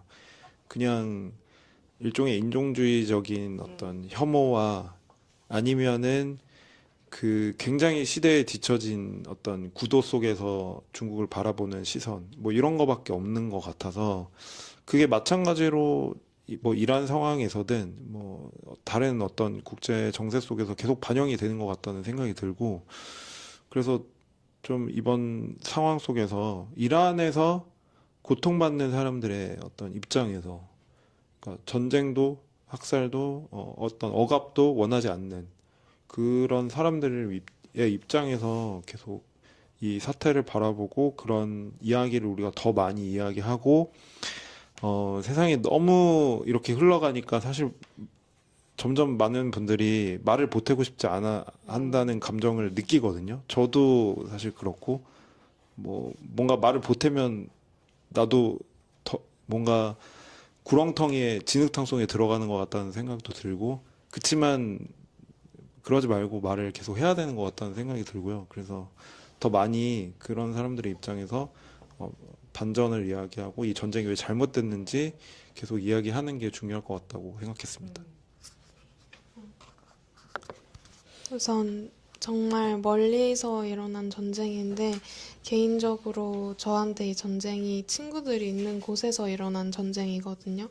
이제 이스라엘에 사는 팔레스타인계 친구가 있는데 그 친구가 지금 3월 3일 이후로 이제 뭐 음식을 사러 가는 거 외에는 밖에 나갈 수 없는 상황이고 이제 그 사는 거주지 근처에도 미사일이 떨어져서 부상자가 있었던 친구가 있고 두바이에 사는 친구는 지금 한국에서 유학생인데 이제 비행기가 없어서 못 오고 있는 상황이 있고 그 외에도 이제 가자 지구에 있는 친구 중에는 연락이 끊긴 친구도 좀 있어서 이런 부분이 이제 개인적으로 좀 걱정이 되고 또 그런 걱정 때문에 이런 뉴스를 보는 거에서 스트레스를 많이 느끼고 피로감을 느끼고 이런 대중들의 의견에 공감이 많이 되는 것 같아요. 그럼에도 이제 계속 좀 상황을 팔로우업하고 어떤 좀 민간인 학살이라든지 아니면 피해에 대해서 목소리를 내고 계속 좀 주시하는 것만으로도 우리가 할 수 있는 일이 있고 그거에 힘이 있고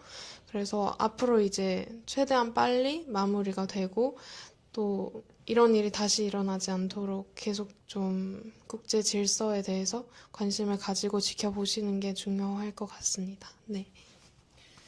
네, 두니아 대담은 네, 이렇게 마치도록 하고요.